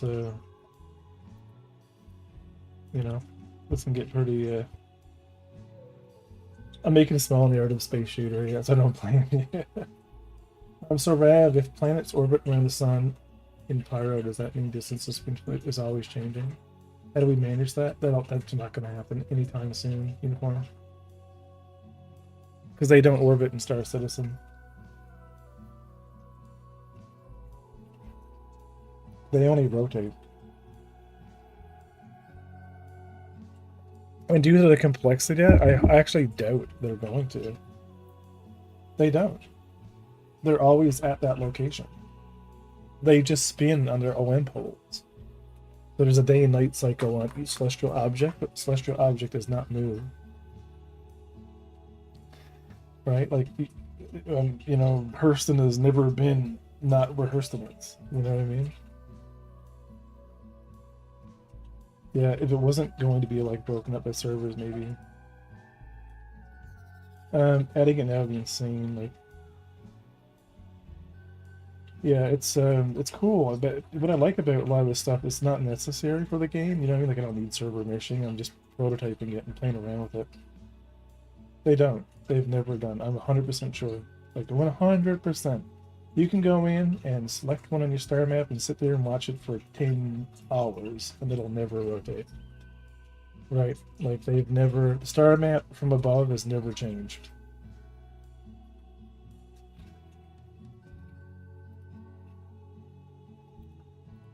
Okay, let me close out everything. Right, so anyway, that's Unforgiven Space. It is fully funded by Patreon, my studio that I've incorporated, and you know, we're in the humble beginnings right now, and pretty much, you know, $5 gives you access to the builds. I used to say I used to do builds every 2 weeks. Like as I was kind of porting things over, there was definitely a lot more builds, but it's kind of slowed down a little bit as I've been kind of like, you know, getting into new work and all that kind of stuff.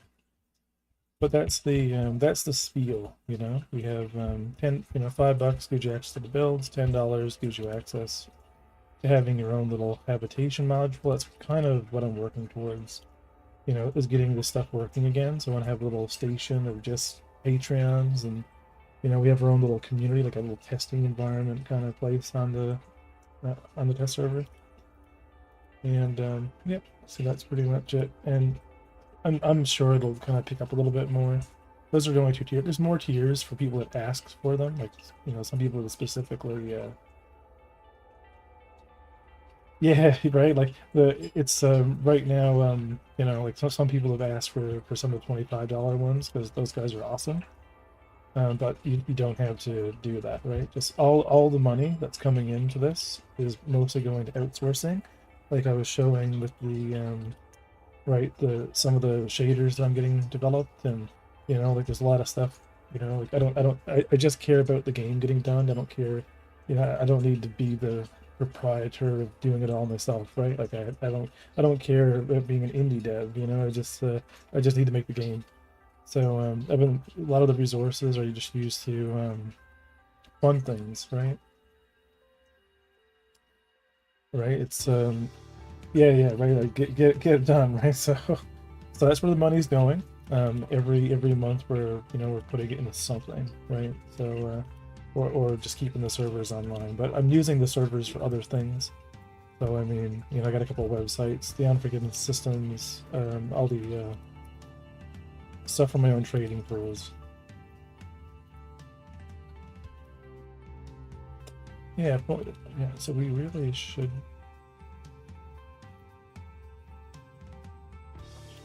So our inventory UI.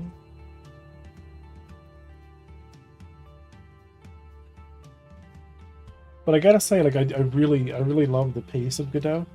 Like, my pace working on the game kind of correlates very much so with the pace of Godot. Like, there's a lot of things I complain about, and then like 3 months later, like it's being worked on. You know, like someone's doing it, someone's been adding it because you know, for their own reason. You know, and it's like, oh, this is great. You know, this is actually you know, this is going somewhere, and yeah, it really does have a lot of good momentum.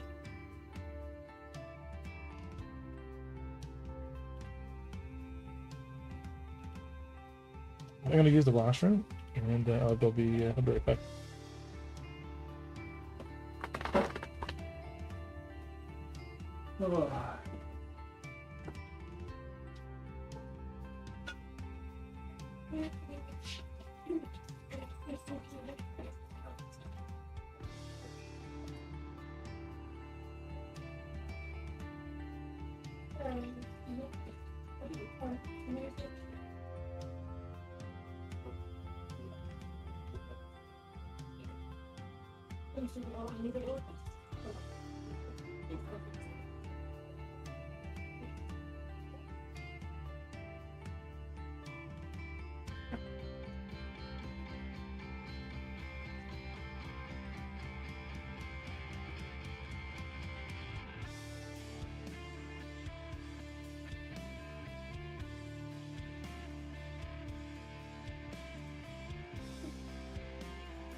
Excellent. We're ordering some fiddle McDonald's. Okay. Yeah. So like gravity missions are working, delivery missions are working. What we need. Anyway, let's close out all the stuff I'm working on. Push all of these changes for the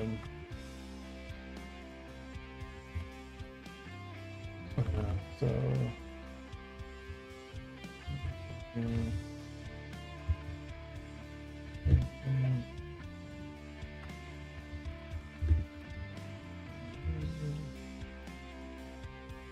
oh yeah, and on the Discord, just to move this down, if you're not on the Discord already, on the Discord, and in here there's a tracker, and like you can kind of get an idea of the pace of things. I don't think they're all of these are publicly readable, but you kind of get an idea of you know, what's getting done every day, or what I'm doing when I'm not squirreling. And we've been using ClickUp. ClickUp's great for organizing your workflow, like creating game design documents, like even like stuff like a whiteboard. You want to do like economic modeling, you know, like what creates what, like what's the workflow of like this one, crafting,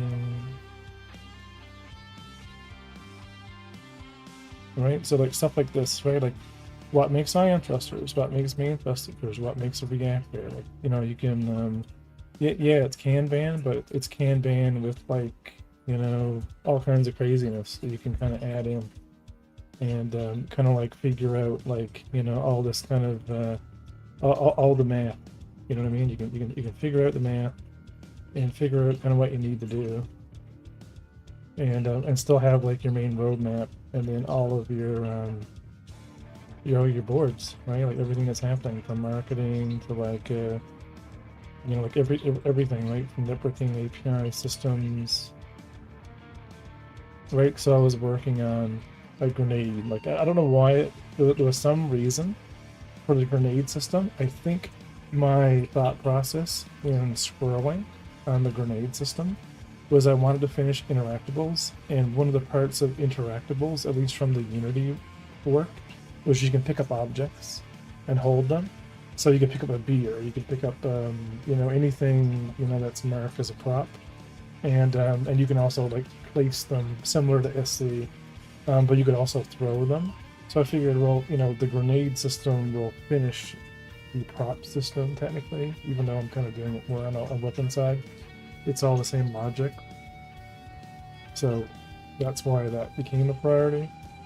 But other than that, it's really, yeah, cargo area, make elevators work in multiplayer, because they weren't. Switching the model functionality of PlayerNet to allow the dynamic.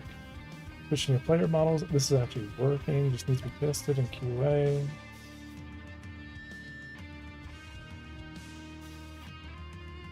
Yeah, so this was kind of like what I was working on. Set the, yeah, add a follow camera to the ships for debugging. Right, and some of those are not that important. They could probably be like backlog, you know.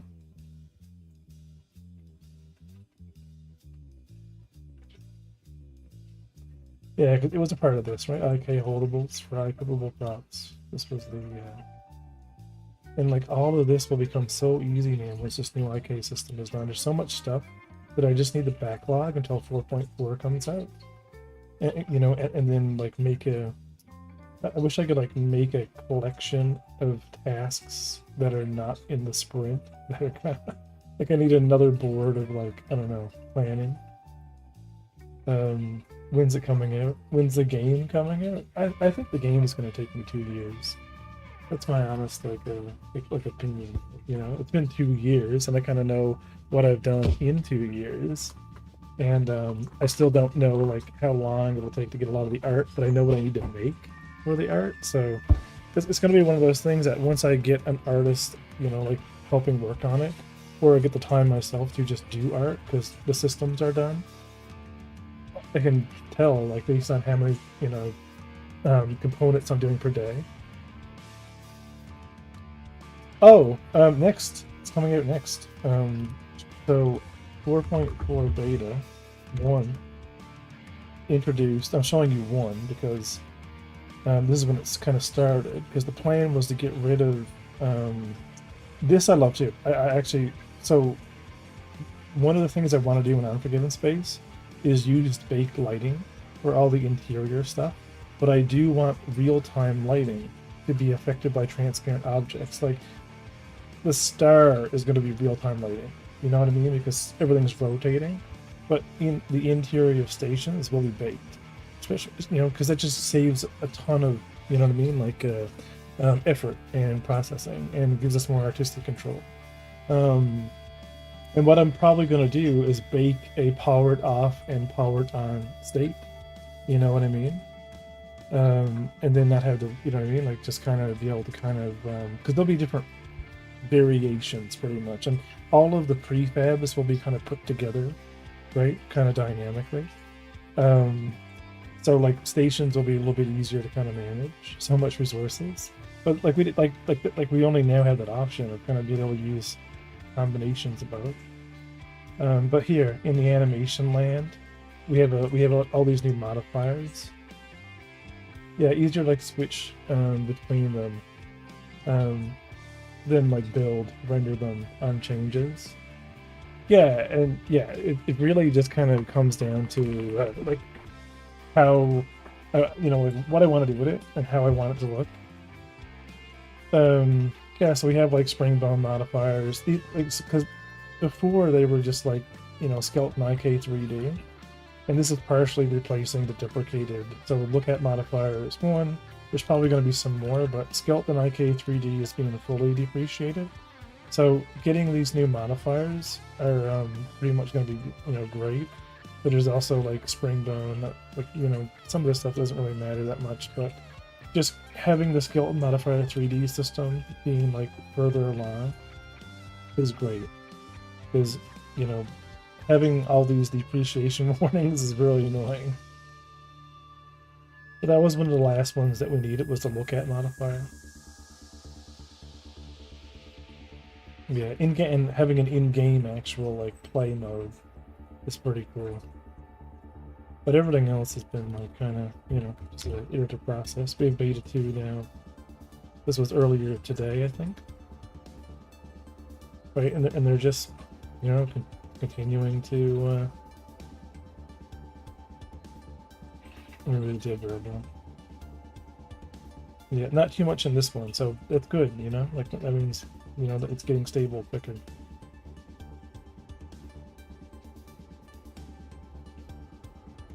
Yeah, by the end of February it should be out. Yep, and then I'll kind of redo more of the IK.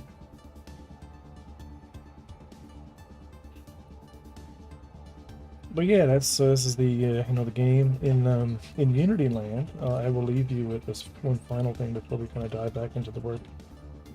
This was the on my Twitch, the highlight of where I was when I decided to throw it all out. Right, this is where I was in Unity when I switched to Godot,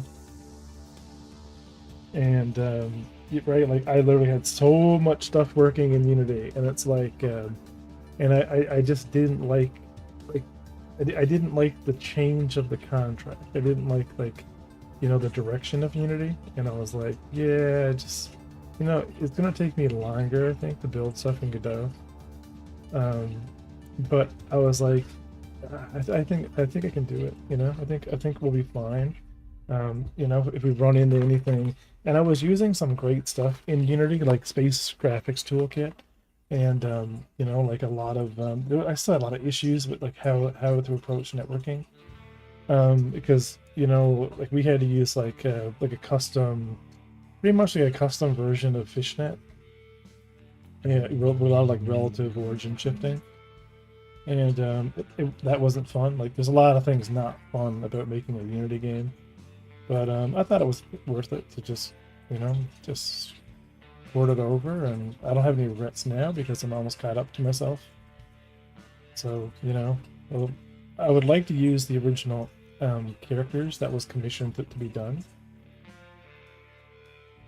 Yeah, it sounds like similar problems to making a Godot game, so why not? Yeah, exactly. Right, like, and I never felt I was going to reach an artistic wall that I was going to be like, you know what I mean? I'm not worried about ray tracing. I'm not worried about, like, I would like those features to be a thing. But do I care? You know? Not really. I just want to make my game, you know? And at least I'm free to, like, you know, if I can make, you know, if I can fund more resources and I can find someone who's more like C sharp, um, dev, yeah, well, I can, oh, I gotta update the work. You know what I mean? Then eventually, like, I wanna dive into the C++ and start working on custom nodes, working on, you know what I mean, like my custom physics zone system, and you know what I mean, like there's stuff I probably don't need to make, you know, but if I can learn it, then we can make it, you know. So it doesn't matter, right? Like it's we're only limited to our own ability, right? Our own, you know, creativity. But there's so much, man, that I had working, man. There's so much that you know, and there was a lot of cool, like, I invested a bunch of money in the mocap gear, which I can still do, but I had to do it through Blender. So I had to, like, go in and drive the character blend shapes in Blender and then save them out, and I can bring in mocap to the game that way. But I used to love the Unity Face app, and which I think they're depreciating for now for some reason anyway. So, you know, like,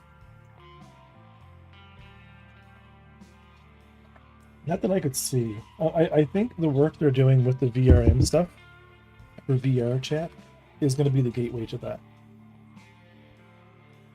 right? Because they are really determined, man, to make like a kind of like a VR chat clone, and you know, facial tracking and all that kind of stuff is very much like a big part of that component.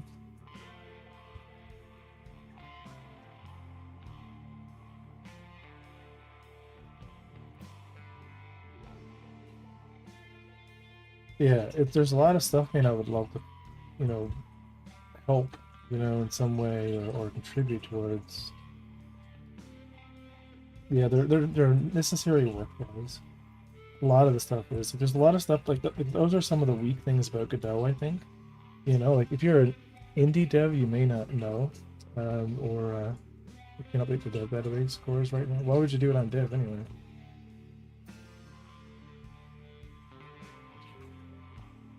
Yeah, and I think it'll come there as studios themselves start using Godot. I mean, if you think about it, right, I'm just an independent guy. I'm working on my game. My game might not be done in 2 years. There's probably other developers that are working on projects that started maybe like 2 or 4 years ago, and they're just getting established. And they're like, eventually, right, the games are going to come out, and eventually the studios making the games are going to become either successful and grow, and we're going to start seeing pipelining. You'll start seeing studios utilizing it more, and they will be the ones really, you know, like, oh, this is not working, we got to build this thing, you know. Yeah, the community sharing. But I think for the Sonic stuff, they had a lot of their own code. Like, I think they used Godot's rendering technology for it. Like, they use it as just a renderer for a lot of their own physics and logic.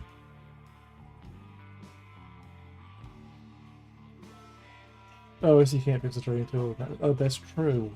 Yeah, and that's just an opinion. You know what I mean? Like, I don't know. I just think about, like, what could accelerate it. You know what I mean? Or what could make the process, you know, or like streamline more.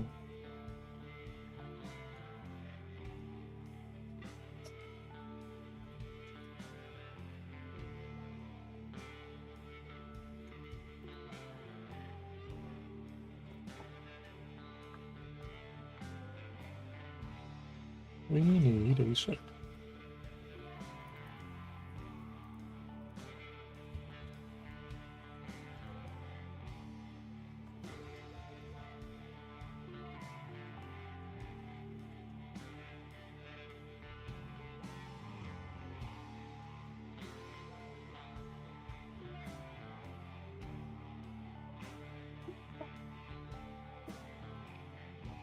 Oh, is there? Yeah.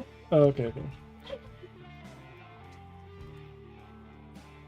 One second, I got food. Be right back.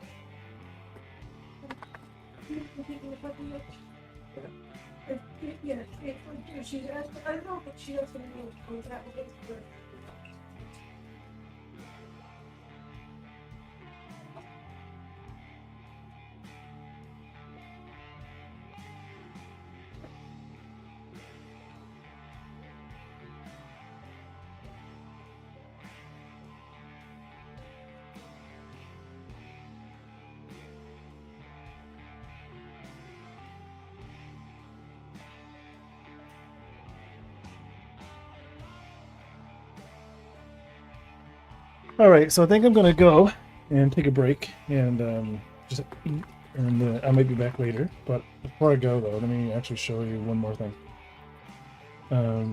just for YouTube. There's one more project, and then I'm gonna go get some food, take the dog out. But I'll be working on this most of the night. So if you guys are on Discord, I'd recommend jumping on. I'll be in the Discord chat. So I'll show Mont the economy system.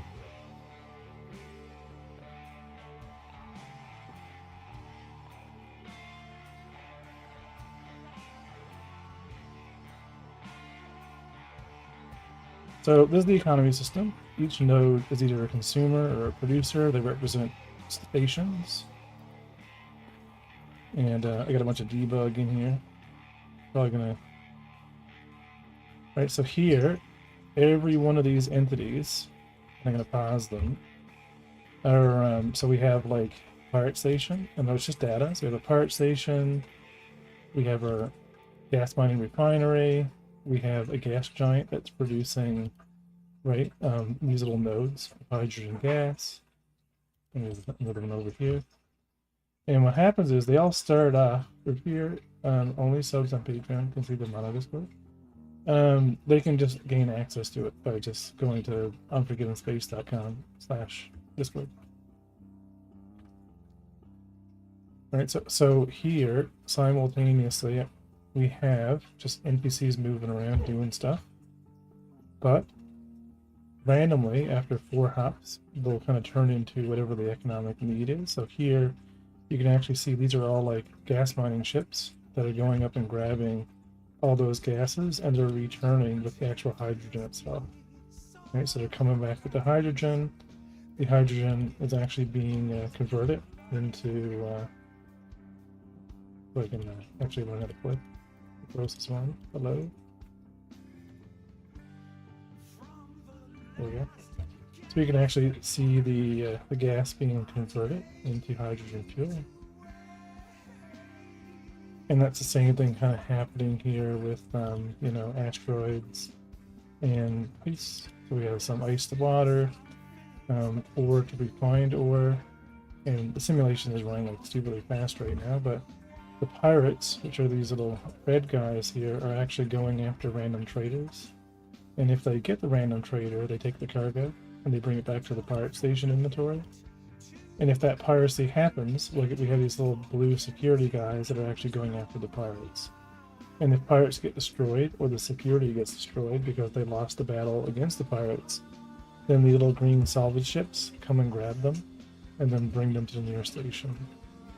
So we have like this full little like ecology of contracts that are being established based on like dependencies that each station has. And this simulation, which is like 3% CPU and can run totally headless, can fully simulate the scale. This looks like when they look at SC and they say we have like Star Sim Quanta, but it's actually really simple, and it's all based upon like simple logic of I can show you the code of this, right? Like we have everything has a serializable commodity inventory. So like we have this kind of serializable class, which is a commodity item resource, which references the resource with the number of units, right? So an inventory is a collection of commodity item resources, right? So everything has the same inventory, right? And this inventory has the ability to remove and add things from it. And because ships have this commodity inventory and stations have this commodity inventory, and everything in the game that's an entity has this commodity inventory, If I want to make a refinery or a producer, it doesn't really matter what it is. It can be called a yep. I can go, let's say, to a gas volume, right? Here's a gas planet. It's got some hard-coded gas volumes right now. Because the gas volume has an inventory, I can give it a default, you know what I mean, set of how much it funds, but it could be programmatic as well.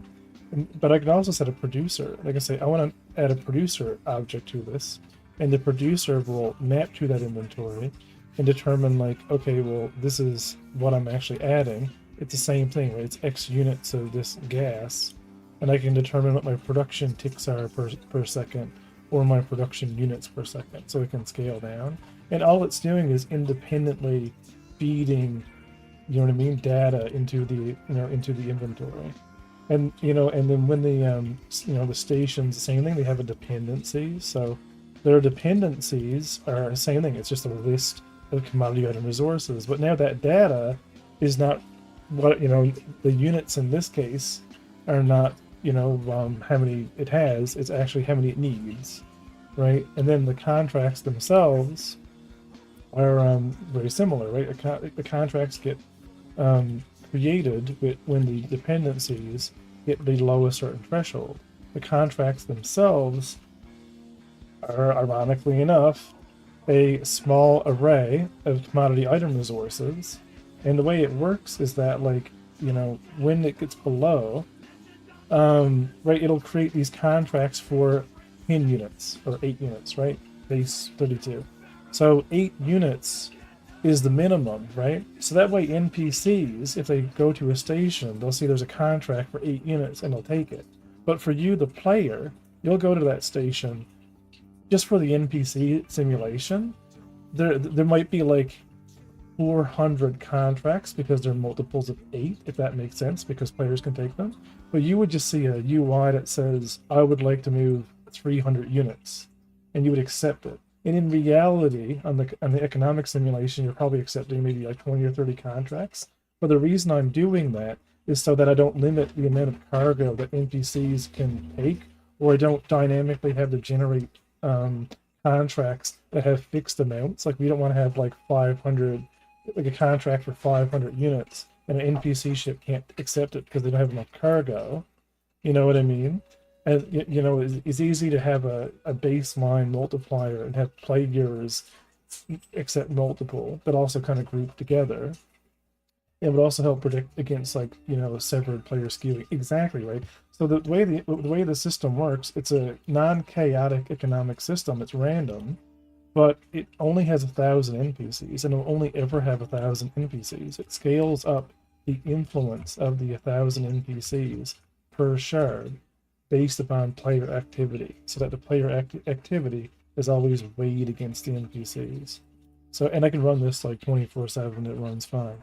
And the idea is this simulation runs headless, and so we have a real distance, right? The reason why we're using three-dimensional nodes, even in a headless environment, is simply so that we don't need to actually simulate the economy. It's transactional, right? It's a transactional economy.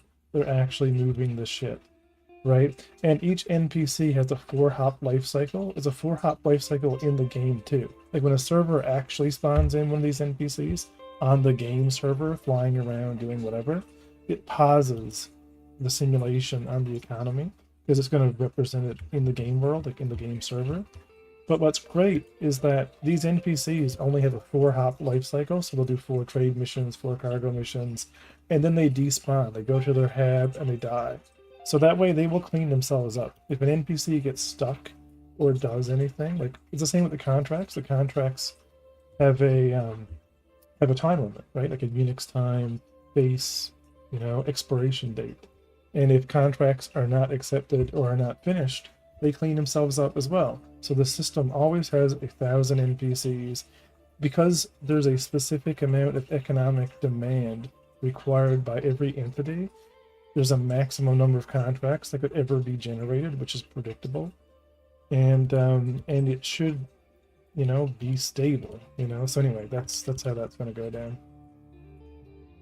Right. So anyway, that's the game. I'm gonna go eat my lunch, and definitely check out the Discord. And if you guys have any more questions, just let me know. And I'm gonna be working on this a lot more as I play catch up with the code. So those are all the things. Right now, it's just getting it all together. Right, like getting it all together is the right is now the goal. Right, all these things are working independently. It's just yeah, exactly. With that, you can grief exactly. Yeah, so I'm gonna end it here on YouTube, and I'm gonna go and eat my lunch. And it's good seeing you, Heavy Bob. We're killing it. Oh god, send me some of your footage. What have you guys been working on?